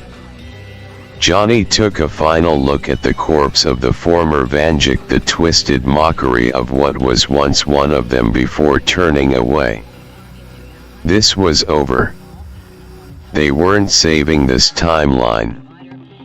The planet was gone. It wouldn't be the last. Let's get back to the mill, Johnny said. His voice was firm, leaving no room for argument. This timeline isn't the first to fall. It won't be the last. The others exchanged silent looks but said nothing. They knew he was right. Fallout Boy adjusted his trench coat, shaking the dust from his shoulders. VCSN, lock onto our signatures and pull us out. The call sign network hummed to life, flickering against their wrists. The air twisted, a pull, a shift, a tear in reality as their multiversal signatures were locked onto. For a brief moment, as the world around them warped, Johnny looked over his shoulder one last time. He saw the darkened hallways of Vault 717. The vines, the decay, the spores still glowing softly against the walls. A world they had failed. Then they were gone. The loom mill, prime timeline. They landed hard, the cold steel of the loom mill beneath their boots. The air felt different, real. The familiar hum of servers, the flickering monitors, the low mechanical heartbeat of the call sign network. It was home. But even here, in the place that had always been safe, there was no relief. Because now they had a war to fight. The others shook off the teleportation daze, but no one spoke right away. Then Ren broke the silence. So, what now? Johnny exhaled, his glowing eyes burning as he turned to the monitors. He knew. They all knew. This timeline isn't the first, he said, his voice low. And it won't be the last. The orphan leaned against a workbench. The imposter. The false storyteller. They've been moving pieces behind the scenes for too long. Fallout Boy adjusted his gun holster. We find them. We hunt them down. And we make them pay. Scotty, for once, didn't argue. He just nodded. Johnny stepped forward, pressing his hand against the main console. The call sign network pulsed, its infinite web of timelines and possibilities flickering across the screens. His voice was calm, controlled, deadly. This is war. Johnny's blood ran cold. That feeling, that unmistakable sensation settled in his gut like a storm on the horizon. A predator stalking its prey. But they weren't in some dark, abandoned vault. They were home. And yet the monsters were here. Above them, the loom mill's rafters groaned. A faint shift in the air. a presence lurking in the shadows of the steel beams high above. Johnny's glowing eyes narrowed. The others felt it, too. The orphan tensed, his fingers slowly wrapping around the grip of his magnum. "Shit," Ren whispered, "we're not alone." Fallout Boy exhaled sharply. "They followed us." Scotty's voice was barely above a breath. "What did?" A sound echoed through the mill. A deep, guttural inhale. Then another. Then another. Johnny knew that sound. He had heard it before. Wendigos. The things that had once been human, now nothing more than hollowed-out hunger, driven by pure instinct. But this time, they weren't just hunting for food. They were hunting for the FEV. They could smell it on them. The virus. The exposure. The rot of a world they had just escaped from. Scotty took a slow step back. "Guys, tell me we're not dealing with what I think we're dealing with." Johnny ignored him. He was already moving. Slow. Deliberate. His fingers wrapped around the grip of his magnum, pulling it from its holster without a sound. He didn't look up. He didn't need to. He could feel them watching. One breath. Two. The air shifted. Then, a creak from the rafters. A flicker of motion above. The Wendigos moved. And Johnny fired. The gunshot roared through the mill, not at the monsters but at the ceiling. The bullet hit its mark, slamming into a patch of rusted metal, one of the few areas they hadn't reinforced yet. The weakened beams gave way. A split-second delay. Then, crash.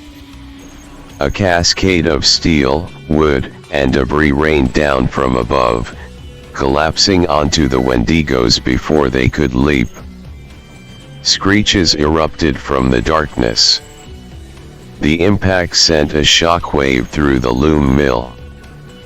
The creatures were buried beneath the weight of falling metal, limbs thrashing as they struggled to free themselves. Johnny didn't hesitate. Now. The team moved fast. Ren and Scotty pulled their rifles, unloading controlled bursts of gunfire into the debris, targeting anything that moved. The orphan drew his knife, dashing forward to finish off any that tried to claw their way out. Fallout Boy stepped up, his magnum still smoking as he fired point blank into the pile. The monsters were dead. Their twisted bodies lay in ruined heaps, blackened blood pooling on the cold steel floor of the loom mill. The smell of burning flesh and gunpowder still lingered in the air.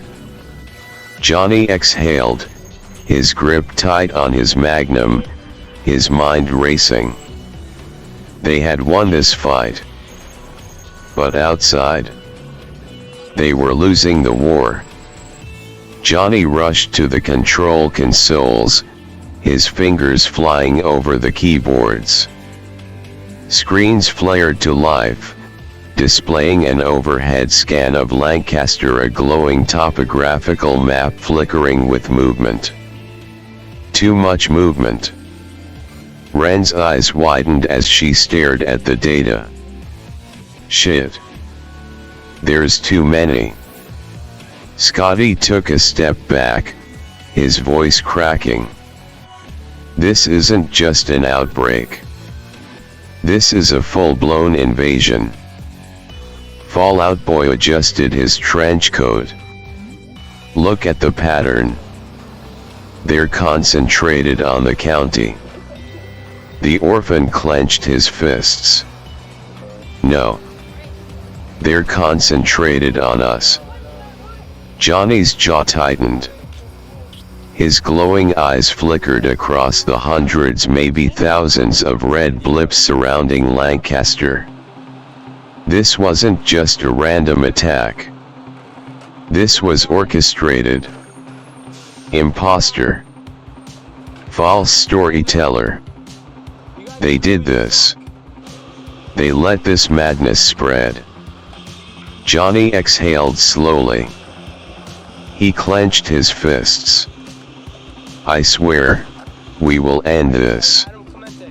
Then, a voice crackled through the call signs. A voice that wasn't human. A voice that wasn't alive. Then we need to go full gear. Johnny's head snapped up. The others froze. The call signs pulsed with raw energy. The monitors flickered lines of code running faster than any of them had ever seen. Scotty's voice was barely above a whisper. No way. Ren stared at the glowing screens. Is that VCSN? The call sign network itself. The self-aware multiversal server, the thing that had seen every war, every battle, every sacrifice. The system that held the knowledge of the Vandukes, the multiverse, and the war against the false storyteller and the imposter. And now, it was speaking. These monsters will not stop. The voice was calm, but unyielding, a mechanical echo, layered with 100 different tonal frequencies. We cannot risk another timeline.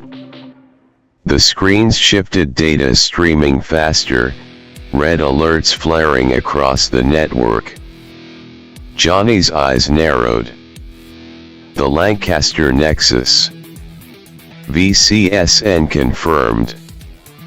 The Lancaster Nexus is still undiscovered. We cannot let them find it first. Johnny exchanged glances with the others. Fallout Boy clenched his fists. If they find the Nexus, they'll be able to rewrite the entire multiverse. The orphan nodded. They're not just attacking us. They're searching. Scotty's voice shook. So what do we do? Then, the call signs pulsed. And then, ping. Johnny's eyes widened. Scotty swallowed. What the hell was that? Ren stared at the screens. One by one, multiple call signs began to glow, lighting up on the radar. And then, the call sign network spoke again. I'm calling in the others. Pings. Flashing across the network. More Vandukes.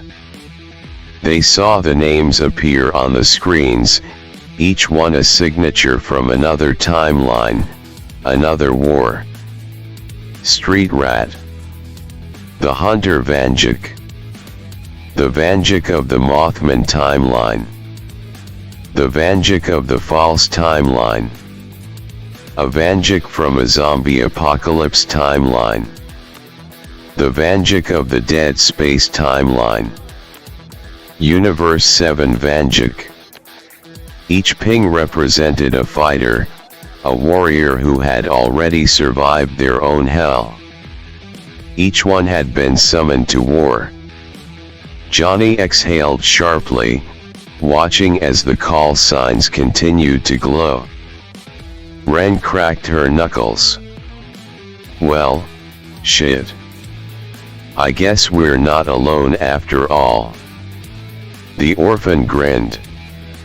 This is gonna be fun. Fallout Boy reloaded his magnum, a smirk on his lips. We're bringing the whole damn army this time. Johnny's eyes burned bright. He turned to the others. Then let's get to work. The air itself felt different. The loom mill had always been a fortress, a base of operations, a war room, a home. But now it was something more. It was a battleground waiting to happen. The call signs pulsed, the fabric of reality itself shifting as they arrived one by one. More Vandukes. Each from a different war, a different timeline, a different nightmare they had survived. The first to step forward was Street Rat, a Vanduke who had lived through a timeline where society collapsed into lawless chaos, where only the strongest and smartest survived. His coat was torn, his fingers constantly twitching near his holster, always ready. His call sign gleamed with hardened experience. He took one look at Johnny and smirked. Kid, you look like hell. Good. Then came the Hunter Vanduke, the version of Johnny who had spent his entire existence fighting cryptids, monsters, and things that should never have existed. His hat was low over his glowing eyes, his shotgun strapped across his back. His voice was a rough growl. You need a specialist? I'm your guy. Then, the Vanduke of the Mothman timeline stepped forward. He had seen Lancaster twisted into something unrecognizable, haunted by the Mothman who had nearly destroyed his entire reality. His call sign burned with raw, unfiltered knowledge of how to deal with creatures beyond time. His voice was quiet, measured. You let them get too close. That was a mistake. Next was the Vanduke of the false timeline.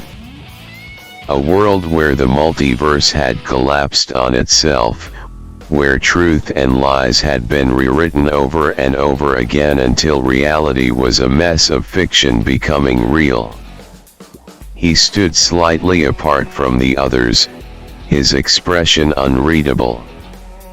He simply muttered, "This war is long overdue." Then came the zombie timeline Vanduke from a world that had never recovered. A world where the undead ruled, where the fight never ended. His armor was patched together from whatever he could scavenge, his eyes sunken from a lifetime of running, fighting, surviving. He cracked his neck. Let's make this fast. I don't plan on dying in another timeline. Then, the Vanduke of the Dead Space timeline, a world where things had gone far beyond just Earth. A world where the darkness had been waiting beyond the stars, where entire planets had been consumed by horrors beyond human comprehension. His suit was reinforced, his call sign tuned for zero-gravity warfare. He simply said, "If you think monsters are bad, you haven't seen what's out there." And finally, Universe 7 Vanduke. The one that none of them fully understood. A Vanduke whose timeline had been fundamentally different from the start, where power itself worked on different rules, where the cosmic structure of the multiverse was altered. He was stronger, his presence more weighted, his call sign glowing with an intensity none of them had ever seen. He folded his arms and smirked. Well, this should be fun. The loom mill was alive with activity. Vandukes gathered in groups, discussing tactics, preparing weapons, analyzing Lancaster's defenses. The orphan leaned against the main console, watching as the others strategized. This is insane. We've never had this many Vandukes in one place at once. Fallout Boy cracked his knuckles. Yeah. And for good reason. Johnny stood at the center of it all. He looked around at all of them.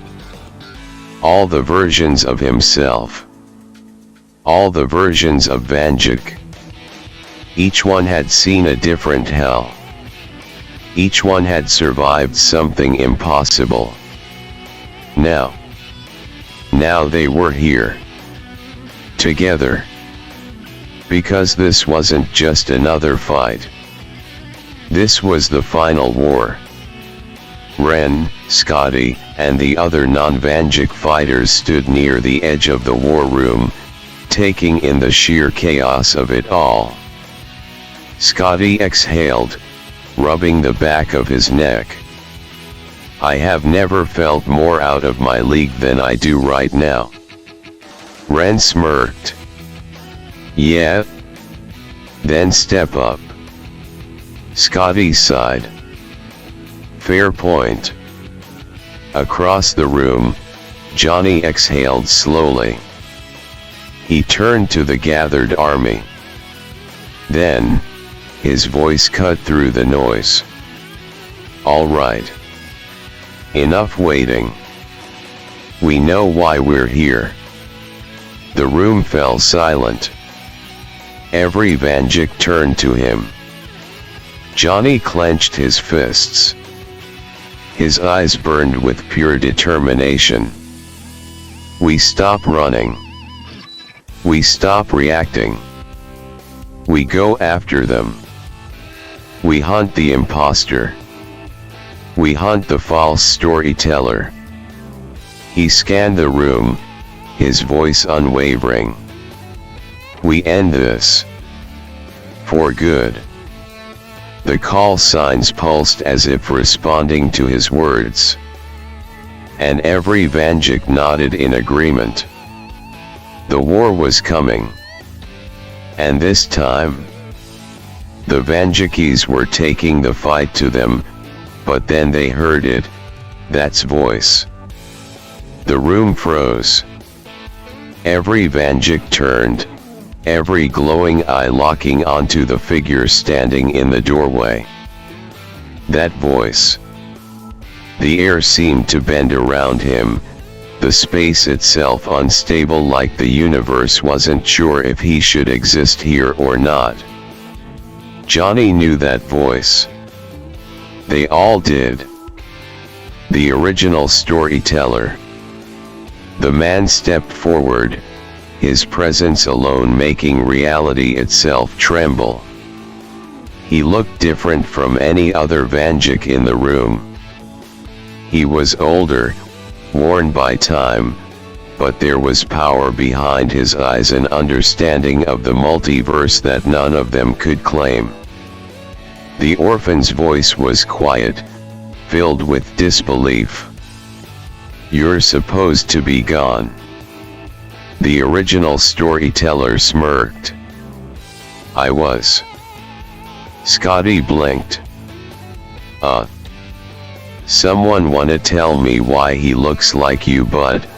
More. Ren nudged him. Because he's the first Vanduke, idiot. Johnny stepped forward. Why are you here? The original storyteller folded his arms, scanning the room. Because you're finally doing it. You're finally going after them. The false storyteller. The imposter. The monsters who had twisted the multiverse for too long. Fallout Boy narrowed his glowing eyes. We were about to jump to them. The call sign network is ready. The original storyteller shook his head. No, it's not. The room went still. Johnny frowned. What do you mean? The original storyteller exhaled. They're not in the multiverse. A cold realization settled over the room. The imposter and the false storyteller, they weren't just hiding. They had left the multiverse entirely. Scotty blinked. Wait. What the hell does that even mean? The original storyteller turned to Johnny, his face unreadable. It means your call signs can't find them. No amount of scanning, no amount of searching will ever locate them. Ren folded her arms. So what? We're screwed. The original storyteller shook his head. No, I can force them here. The original storyteller stepped forward, standing directly in the center of the room. The other Vandukes watched in silence. If you're serious about ending this war, he said, then I can force them here. In this very loom mill. Johnny's breath hitched. The implications. The final battle. Ren's eyes widened. Wait, you can actually pull them into our timeline? The original storyteller nodded. Yes. But it won't be easy. It won't be clean. And once they're here. He looked at each Vanduke in the room. You better be ready to finish it. A heavy silence fell over the loom mill. Scotty exhaled. So we're just summoning the two most dangerous Vanduke variants to ever exist? Here. In our home. The orphan grinned. Sounds fun.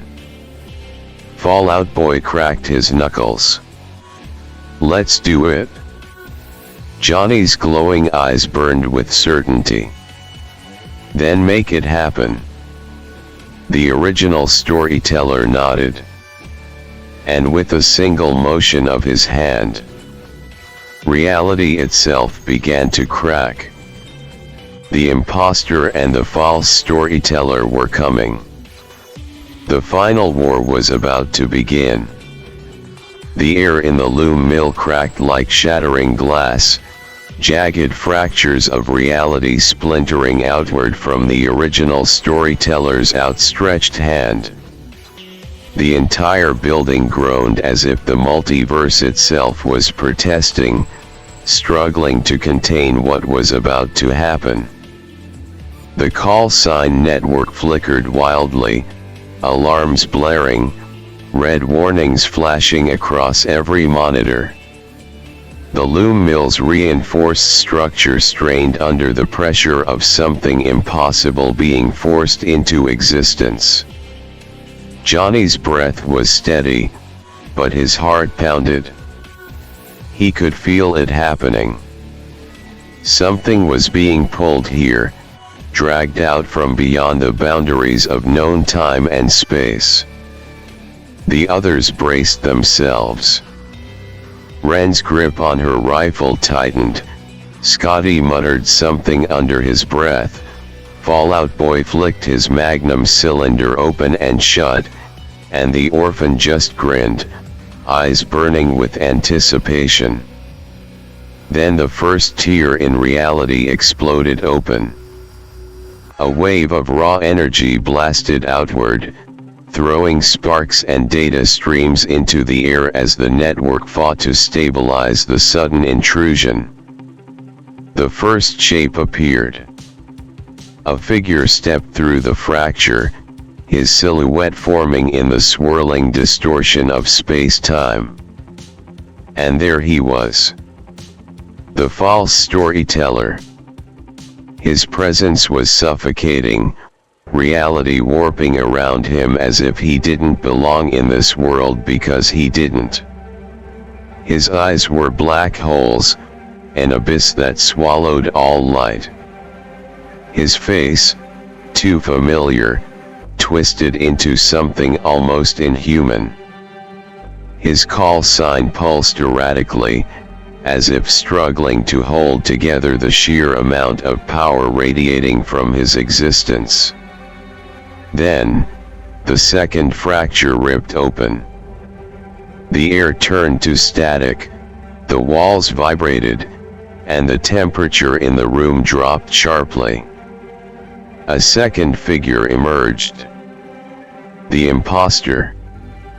Johnny knew immediately this wasn't just another version of him. This wasn't just a Vanduke gone wrong.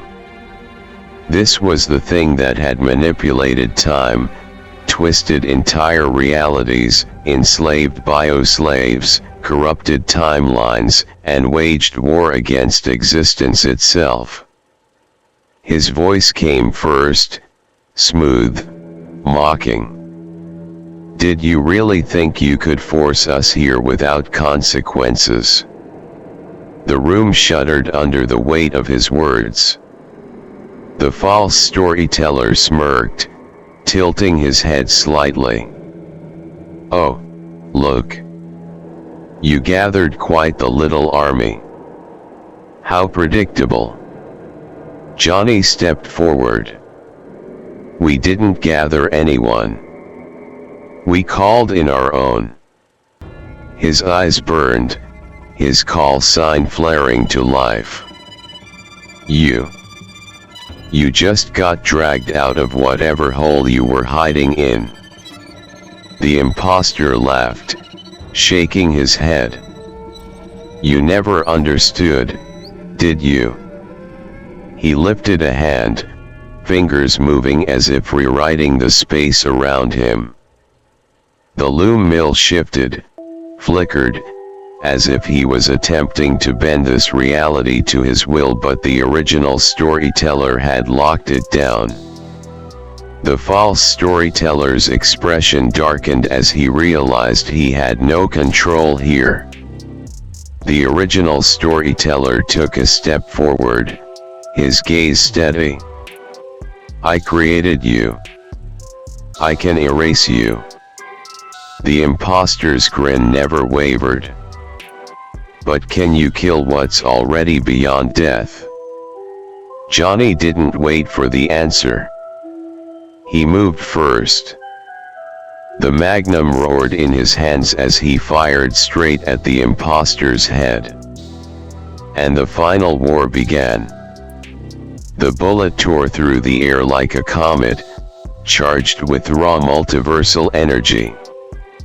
It hit its mark, slamming directly into the imposter's forehead. For a split second, time froze. Then, the bullet stopped mid-air. The imposter tilted his head, his black hole eyes flickering with amusement. Johnny barely had time to register what happened before the bullet spun in place and then fired back at him at twice the speed. He dodged barely, the round ripping through his coat instead of his skull. And then all hell broke loose. Fallout Boy moved first, his magnum spinning as he fired round after round, each bullet crackling with blue energy as they shot through the air like miniature nukes. The false storyteller barely flinched, waving a hand, his call sign flaring. Reality bent around him, warping the bullets into ash before they could touch him. The orphan was already in motion, flipping over a workbench, his knife glinting as he closed the distance. He slashed, his blade cutting into the imposter's side, but instead of flesh, it hit nothing. The imposter wasn't there anymore. He had teleported mid-strike. The orphan's glowing eyes darted up just as a boot collided with his jaw. The imposter had reappeared above him, sending him flying across the room, slamming into a server rack. Ren unleashed rapid bursts of automatic gunfire, her rifle sending silver-tipped rounds into the fray, but the false storyteller simply gestured with 2 fingers, and the bullets curved around him, embedding into the walls instead. Scotty fired next, launching a grenade straight at the duo, the explosion ripping apart the floorboards. But as the dust cleared, the imposter and false storyteller stood unharmed, the space around them glitching, as if time had rewound just for them. The hunter Vanduke was already moving, pulling a sawed-off shotgun from his coat and firing a scatterburst of plasma shells toward the imposter.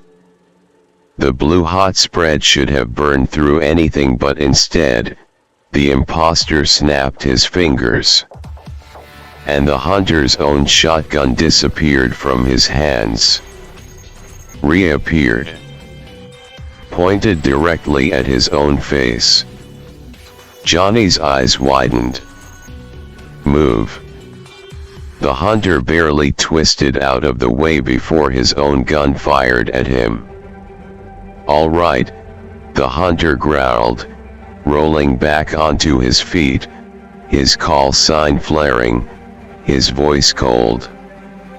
That's just cheating. The Vanduke of the Mothman timeline was already mid-air, twin energy blades humming in his hands as he came down toward the false storyteller. The false storyteller lifted a hand. The air around him distorted. But the Mothman Vanduke was ready. Instead of going through him, he phased his own body, his attack turning into a blurred streak of motion, bypassing the false storyteller's defense. His blades cut through something solid. For the first time, the false storyteller reacted, stepping back, his coat ripped open, glowing ichor leaking from the wound. A pause. The false storyteller's eyes narrowed. You're learning. The zombie timeline Vanduke wasn't waiting. He fired an arc cannon, the electric discharge lighting up the entire room, forcing the false storyteller to step further back. And that's when Universe 7 Vanduke moved. He wasn't as fast as the imposter. He was faster. In the blink of an eye, he closed the distance, his foot connecting with the imposter's chest. For the first time, the imposter staggered. Johnny's heart pounded. Now. This was the moment. He pushed forward, switching to free will mode, his vision sharpening, reading the patterns of the battle, the way the imposter moved, the way the false storyteller adjusted reality to his will. They weren't invincible. The false storyteller's black hole eyes flickered as he set his gaze on the book clutched in the hands of the original storyteller. The air crackled between them, an unseen force stretching like a thread between two versions of the same being. The false storyteller's lips curled into a smirk. Can I alter that with mine? His fingers moved effortlessly, summoning his own book, the dark twin of the originals. He flipped to an empty page, ink manifesting as he began to write. The original storyteller's book is destroyed. The loom mill seemed to tremble at those words. A pulse of raw narrative energy surged through the battlefield. The original storyteller's eyes widened in horror. Then, his book burst into flames. The false storyteller chuckled until his own book caught fire too. Both books burned simultaneously, ash swirling into the air as the texts that contain the foundation of everything disintegrated into nothingness. The false storyteller's smug expression faltered, confusion flickering across his face as the charred remnants of his book crumbled in his fingers. The original storyteller's rage was instant. "You damned idiot!" His voice thundered through the battlefield. "You don't even know what you've done." The false storyteller's brow furrowed. "What?" The original storyteller's magnum was out in a flash, the barrel trembling with barely restrained fury as he leveled it at his doppelganger's head. "You are as much me as I am. You're not just some divergent mistake, you're not some side story." His voice cracked with fury, with realization. "We are one in the same. And everything the two of us ever created, you just set it all loose." The battlefield froze. The weight of what had just happened settled over the entire multiverse. Fallout Boy's glowing eyes widened in horrified understanding. "Wait. No. No. No. No." The hunter Vanduke let out a sharp breath, fingers tightening around his shotgun. "The monsters. The nightmares." The orphan's voice was quiet but deadly. "The powers, the night sight, the ethereal vision, the enhanced speed and strength. The Mothman timeline." Vanduke finished it. "The lack of need for an atmosphere." Johnny felt it in his bones. Something fundamental had changed. The multiverse's rules had just broken. Every Vanduke turned toward the false storyteller, realization dawning in their expressions. "You just infected the entire multiverse," Johnny said, his voice cold. The zombie Vanduke shook his head, his voice sharp with fear and fury. "Everything and anything ever created, ever fought, ever thought of. It can now happen in any timeline, Universe 7." Vanduke muttered. "You just broke all the rules." The battlefield crackled, the fabric of reality shifting violently. The multiverse was no longer stable. Everything that had been contained by their stories, by their rules, by the very foundation of their existence was now free. The nightmares of every world, every war, every thought. The room stood still, the tension between the Vandukes and their dark counterparts reaching its breaking point. No one moved. No one fired. Not yet. Then, a sharp beep cut through the silence.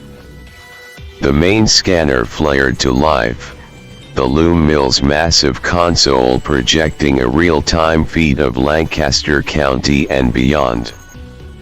The map pulsed, showing the previous invasion routes, the last known locations of the FEV-infested creatures. But the screen was different now. Johnny's eyes narrowed. "What the hell?" Scotty, who had been closest to the console, quickly flipped through the scan results. His face paled. "They're gone." Ren stepped forward. "What do you mean gone?" Fallout Boy was already reading the data. His expression was grim. "They didn't retreat," he muttered. "They got pulled somewhere else." The room went deathly quiet. Johnny's stomach twisted. He looked closer at the scans, at the readings pulsing across the screen. The monsters had been sucked into another timeline. Not moved. Not erased. Transferred. A side effect of the false storyteller's actions. The breaking of the multiverse's foundation. Before anyone could fully process what this meant, the false storyteller's voice cut through the silence. "We can make new books." All eyes snapped to him. The false storyteller looked different. His smug arrogance was cracking, his composure fraying at the edges. "We can fix this," he continued, his voice almost desperate. "It's just a system glitch. We write new narratives. We realign the timelines. We put everything back the way it was." The original storyteller let out a harsh, bitter laugh. He shook his head, slowly holstering his magnum, though his eyes still burned with raw, unfiltered rage. "That's not the problem," he said, voice heavy with finality.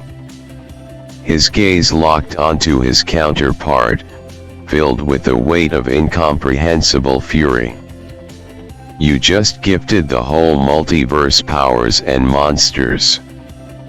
The false storyteller faltered. "But we can't take that back."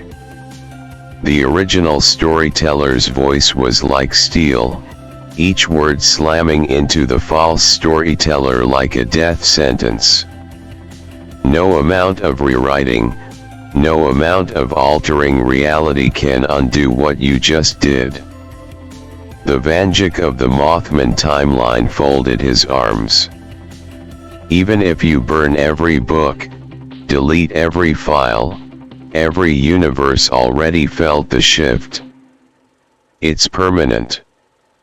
The orphan took a slow breath, realization sinking in. At random, in different points in time, people are going to get powers. Johnny clenched his jaw. Timelines are going to get monsters. Fallout Boy cursed under his breath. New timelines are gonna rise and fall at random. The hunter Vanduke stared hard at the false storyteller. "You just made at least over 1 million divergent timelines for every singular timeline that already existed." Silence. The weight of what had just happened was settling over all of them. The multiverse was no longer stable. It was chaos. Endless possibilities. Endless horrors. And it was too late to stop it? Or was it too late? Before anyone could speak, before the weight of what had just happened could fully settle, the call sign network lit up like a supernova. Every console, every monitor, every piece of technology tied to the network flared with blinding white light, crackling with raw, unfiltered multiversal energy.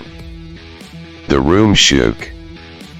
The very fabric of existence seemed to shudder as the loom mill's central console overloaded, screens flashing violently with countless new signals. Johnny barely had time to shield his eyes before he saw it. the radar map of the multiverse. And it was lighting up. Not with monsters. Not with corruption. With call signs. Millions of them. Scotty stumbled back, mouth open in shock. What the fuck am I looking at? Ren squinted at the screens, blinking rapidly. No. No way. The orphan's face was unreadable, his glowing eyes locked on the impossible readings. Fallout Boy exhaled sharply, his jaw tightening. This isn't just new timelines. The hunter Vanduke stepped forward, staring at the massive influx of data. No. It's something else. Johnny's heart pounded as he scanned the readings. The call sign network was registering new Vanduke signatures. Not hundreds. Not thousands. Millions. Every timeline. Every divergent branch. Every storyline altered by the false storyteller's actions. And somehow, some way, new Vandukes were appearing. The original storyteller narrowed his eyes. Impossible. The false storyteller took a step back, his confidence crumbling as he saw what was happening. No, he whispered. No, no, no. Johnny's voice was barely above a breath. You didn't just give the multiverse monsters. The orphan grinned, realization dawning. You gave it protectors. The false storyteller's eyes widened in horror. Because for the first time, he realized he was outnumbered. Johnny stepped forward. Past the other Vandukes. Past the original storyteller. Past the glowing monitors flashing with millions of new call signs. The others didn't stop him. They knew this was his fight. His boots echoed against the cold steel of the loom mill as he drew his magnum, the weight of it feeling more solid than it ever had before. The imposter and the false storyteller, these two tyrants, these pretenders, these corrupt gods who had twisted the multiverse for their own designs. They weren't gods anymore. They weren't even rulers. They were just men who had just made their deathbed. Johnny's eyes burned. His call sign flared like a beacon of control, of certainty. You two no longer determine anything. The imposter's cocky smirk wavered. The false storyteller's expression darkened. You created too many timelines, Johnny continued. You wanted to take power over everything. You wanted to own the multiverse. You wanted to keep us fighting your wars while you played puppet master over every world, every moment, every reality. He tilted his head, his smile growing. But all you did, he gestured toward the screens, toward the millions of new Vandukes, of new stories, of new timelines now beyond their control, was bring us back to the good old days.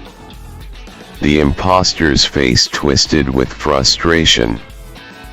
What are you talking about, Nexus?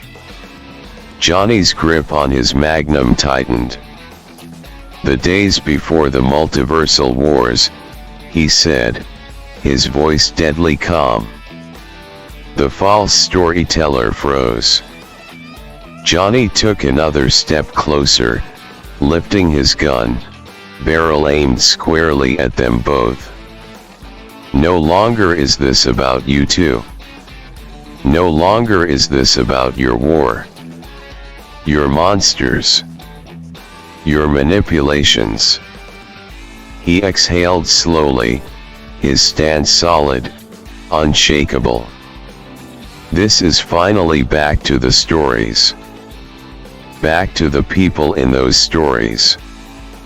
Back to the Vandukes in those stories. The imposter clenched his fists.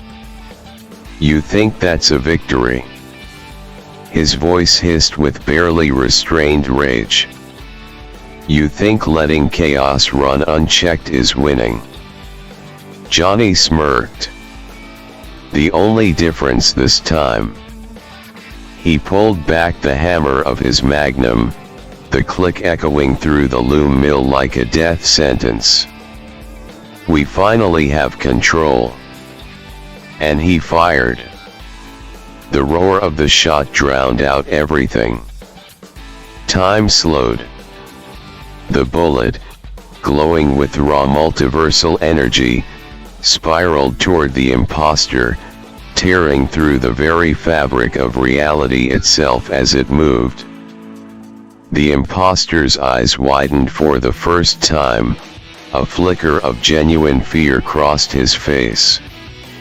He tried to shift time, to bend the world, to do what he had done 1,000 times before.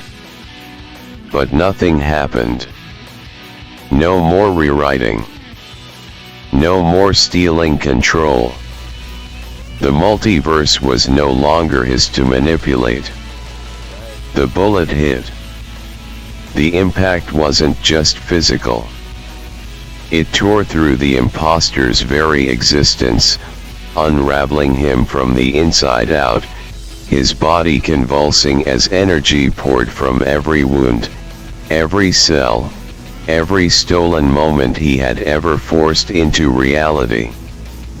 He let out a howling scream, his form flickering, glitching, his once untouchable body now falling apart piece by piece. No. The false storyteller's voice broke as he turned, trying to rewrite reality itself to save him. He reached into the void, tried to force existence to listen to him one last time. But Johnny was faster. He turned, fired again.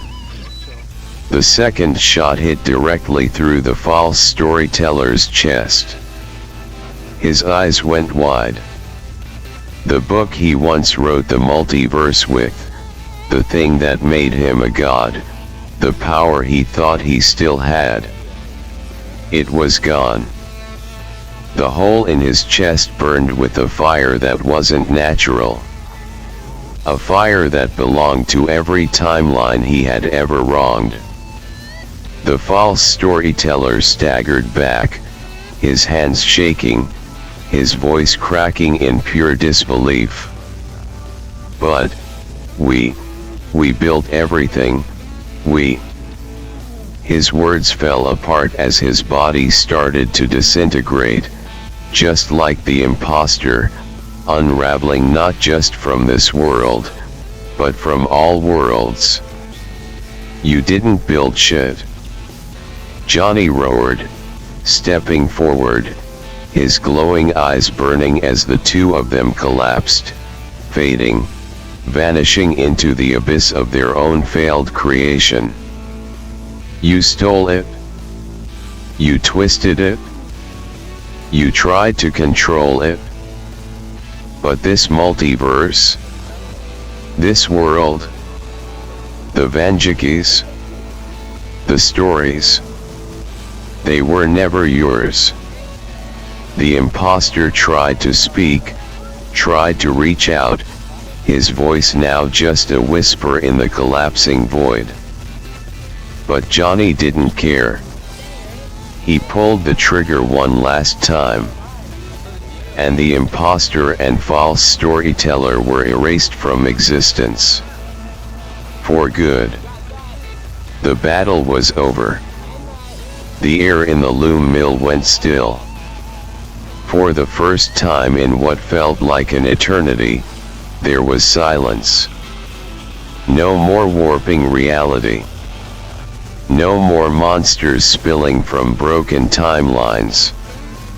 No more imposter. No more false storyteller. They were gone. And for a moment, no one spoke. The glowing cracks in reality where the two had once stood sealed themselves, the void rejecting them completely. It was as if the multiverse itself was healing, stitching itself back together now that the infection had been cut out for good. Johnny exhaled, holstering his magnum. His heart was still pounding, but it was over. Ren was the first to move. She lowered her rifle, looking around the room as if expecting one last trick, one final loophole. But there was nothing. Scotty stared at the empty space where they had been, letting out a slow, shaky breath. We actually did it. The orphan chuckled, but it wasn't his usual cocky, chaotic laugh. It was relief. Ha! They're really gone. Fallout Boy ran a hand through his hair, looking at Johnny. Damn, kid. You sure know how to end a war.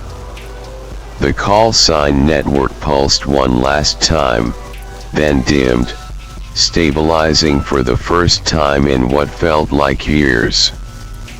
The hunter Vanduke smirked, adjusting his coat. No more overseers. No more tyrants. The Vanduke of the Mothman timeline nodded. We won. The original storyteller finally moved, stepping forward, his gaze lingering on the place where his counterpart had vanished. His expression was unreadable. Johnny turned to him. What now? The original storyteller took a slow breath. Then for the first time since his return, he smiled. Now. His eyes gleamed, filled with something new, something that had been missing for too long. Now, we start writing again. The multiverse had changed. There was no reset button.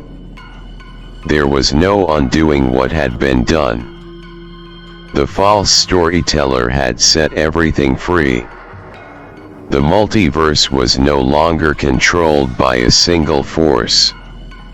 No longer dictated by a war between gods.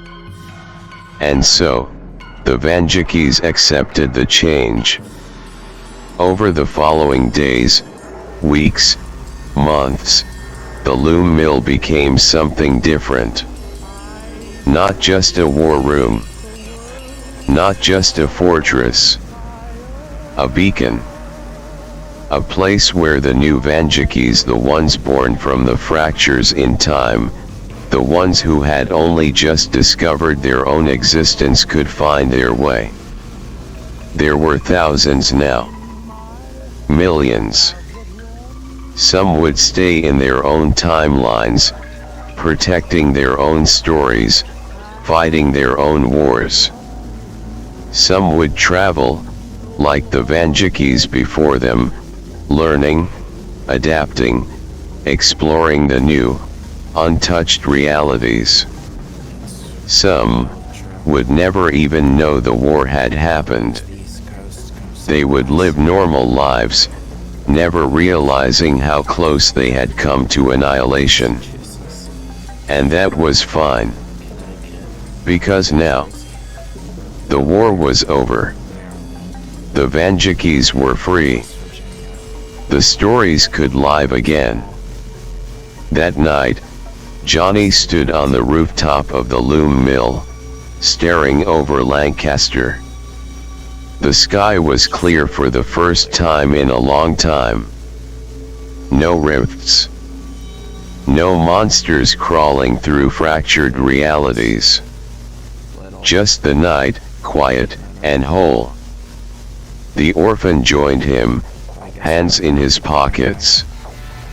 He was grinning, but there was something calmer about him now. "You know," he said, "for a guy who started this whole thing as some random high school kid, you turned out all right." Johnny smirked. "Yeah? Well, for a guy who's been stuck at 13 forever, you turned out all right too." The orphan laughed. "Damn right I did." They stood in silence for a moment, just watching the city below. Then Johnny glanced at his call sign. It wasn't flashing red anymore. It wasn't warning of a multiversal collapse. For the first time in a long time, it was quiet. He exhaled. "Tell me something," he said, looking at the orphan. The orphan tilted his head. "Yeah." Johnny's eyes flickered. "You think the nightmares are afraid of the dark yet?" The orphan grinned. "Oh, Johnny." He patted him on the back, laughing softly. "They are now." Johnny stayed on the rooftop long after the orphan had gone back inside. The cold wind rolled over the loom mill, but he barely felt it. His hands rested on the railing as he stared out over Lancaster, a city that had seen too much, endured too much. It had been a battleground, a focal point of multiversal war, a crossroads where timelines had shattered and rebuilt themselves more times than he could count.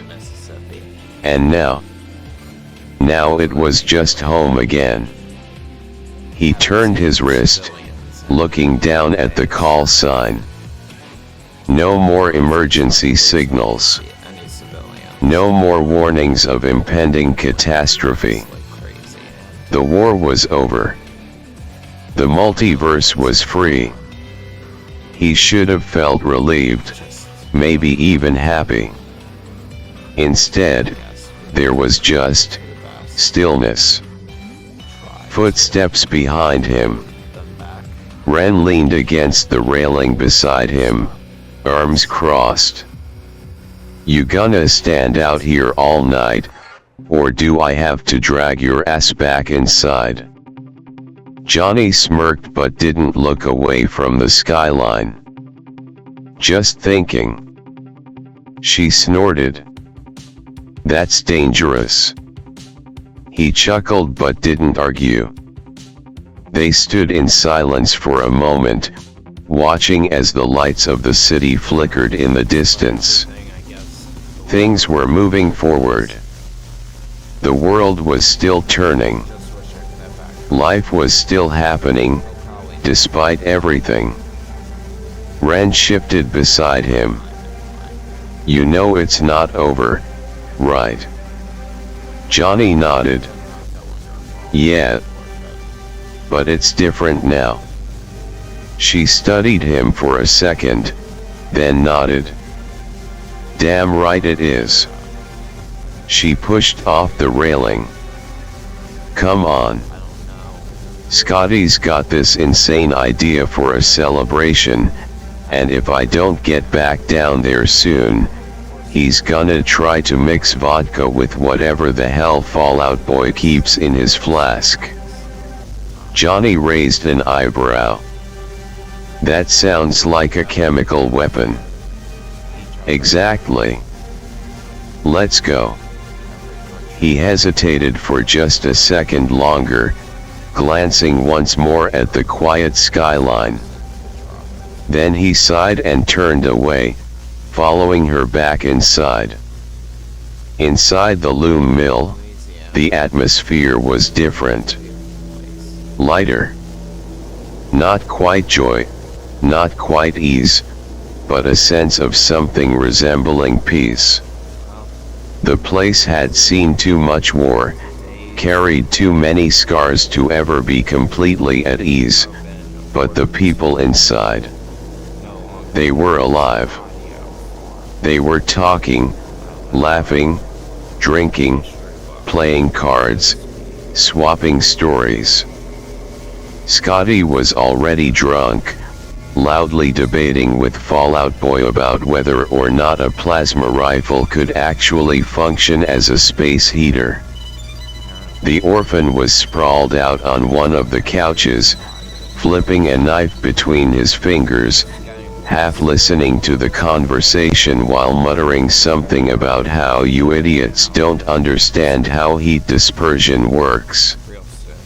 The original storyteller was seated at the main console, watching the new call signs continue to light up across the multiverse. He looked thoughtful, maybe even content. He'd spent so long as a ghost in his own story, but now he had a place again. Johnny shook his head, amused. For the first time in a long time, things felt normal. Or at least, as normal as they were ever going to get. He grabbed a chair, kicked his feet up onto the table, and let himself sink into the moment. He knew things wouldn't stay this way forever. The multiverse was still out there, vast and unknown, full of dangers they hadn't even begun to uncover. But for now, they had won. And that was enough. The night stretched on, and for once, it was just them. No wars, no monsters, no crises demanding immediate attention. The loom mill, once a battleground, now felt alive in a way it hadn't before. Laughter, stories, even the clinking of glasses as someone found an old stash of whiskey buried under stacks of scavenged gear. Scotty was definitely past drunk, now ranting about how technically, a plasma rifle could work as a space heater if you just ignored all the inconvenient parts where it would set the entire building on fire. Ren, unimpressed, flicked a bottle cap at his forehead, knocking him off balance. "Shut up, Scotty," she muttered, smirking. Across the room, Fallout Boy and the hunter Vanduke sat with their feet propped up, swapping war stories, comparing the Mothman of one timeline with the horrors of Vault 717. You ever see a pack of dogmen tear through an entire military convoy? The hunter asked, tilting his hat back. Fallout Boy raised an eyebrow. You ever seen a vault overseer try to play God and end up creating an entire race of blind, radiation-immune superhumans? Hunter let out a low whistle. Damn. In the corner, the orphan still had his knife, flipping it between his fingers, but his usual manic energy was dialed down. He looked peaceful. Johnny noticed it, how the tension that always clung to the orphan, the weight of being the only version of himself, the last of his timeline, the one Vanduke who could never grow older. It wasn't gone, but it had eased. He let the kid have his moment. Instead, Johnny glanced toward the original storyteller, who still sat at the main console, watching the multiverse shift and settle after the war. His hands hovered over the keyboard, but he wasn't typing. Just watching. Johnny stood and walked over. "You gonna sit there all night?" The original storyteller didn't look away from the screens. "I spent a long time watching this war from the outside. Writing, but never stepping in. Trying to stay apart from what I had made." He exhaled slowly, finally turning to Johnny. "I don't think I can do that anymore." Johnny smirked. "Good. It's about time you got off the sidelines." A pause. The original storyteller studied Johnny for a long moment, then nodded. "You did good, Nexus," he said simply. Johnny huffed, running a hand through his hair. "Yeah, well, wasn't exactly the plan. But here we are."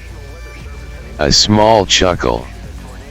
"Yeah, here we are." Johnny glanced back at the others, at his people, the ones who had fought with him, bled with him, survived all of this together. "Think we're ready for whatever comes next?" The original storyteller tilted his head, considering. "No. But we'll figure it out anyway." Johnny smirked. "Sounds about right." Then, a noise. A low hum. A subtle vibration in the air, something only the Vandukes could sense.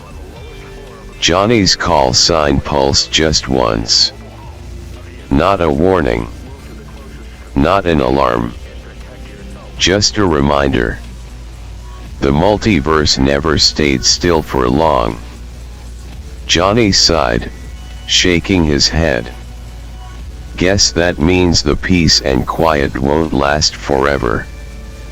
The orphan stretched his arms, cracking his knuckles. "Did you really expect it to?" Johnny grinned. "Nah. But it was nice while it lasted." Fallout Boy raised his glass. "Then we enjoy it while we can." The hunter Vanduke smirked. "To the Vandukes." Ren lifted her own drink. "To whatever the hell comes next." Johnny raised his glass, letting the moment sink in. The multiverse was free. The war was over. But their story? Their story had only just begun. The multiverse had always been vast, an infinite expanse of stories, possibilities, and timelines that branched and twisted in ways no single mind could ever comprehend. But now it had quadrupled in size. Now there were millions more Vandukes, each waking up to a reality they never knew existed. Some had already joined the call sign network, but others were still out there, lost, unaware, waiting for the moment they would awaken to the truth. And when they did, they would need guidance. They would need someone to help them understand what it meant to be Vanduke.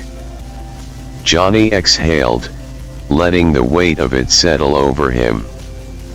This just got a hell of a lot bigger. The original storyteller nodded, still watching the data streams flow across the Loom Mill's screens. We knew the multiverse was vast. But this isn't just expansion. This is an entirely new reality. The orphan, who had been leaning against a table, flipping his knife between his fingers, smirked. You're telling me we just won a war and immediately got handed an infinite workload? Johnny chuckled. Sounds about right. Fallout Boy crossed his arms. So, what's the plan?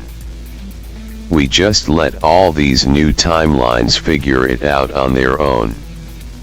Hunter Vanduke shook his head. Nah. We've seen what happens when people don't get a choice in how they wake up to the multiverse. His expression darkened. They either adapt, or they end up like the imposter. That hung in the air. The reality was simple: not every Vanduke was going to be a hero. Not every Vanduke was going to fight for something bigger than themselves. Some would walk the wrong path. Some would try to take control, just like the false storyteller had. Some would fall. Johnny's jaw tightened. Then we find them first, he said. We help them before they go down that road. Ren raised an eyebrow. And if they don't want help? Johnny's glowing eyes flickered. Then we stop them. No one disagreed. Scotty let out a long breath, running a hand through his hair. So, what? We're just multiversal cops now. The orphan snorted. Please. Cops are lame. Johnny smirked. We aren't cops. He turned toward the room, toward his people. We're Vandukes. The call sign network pulsed again, one brief flicker. Not an emergency. Not an alarm. Just another reminder. The multiverse was moving. New stories were unfolding. And the Vandukes? They had work to do.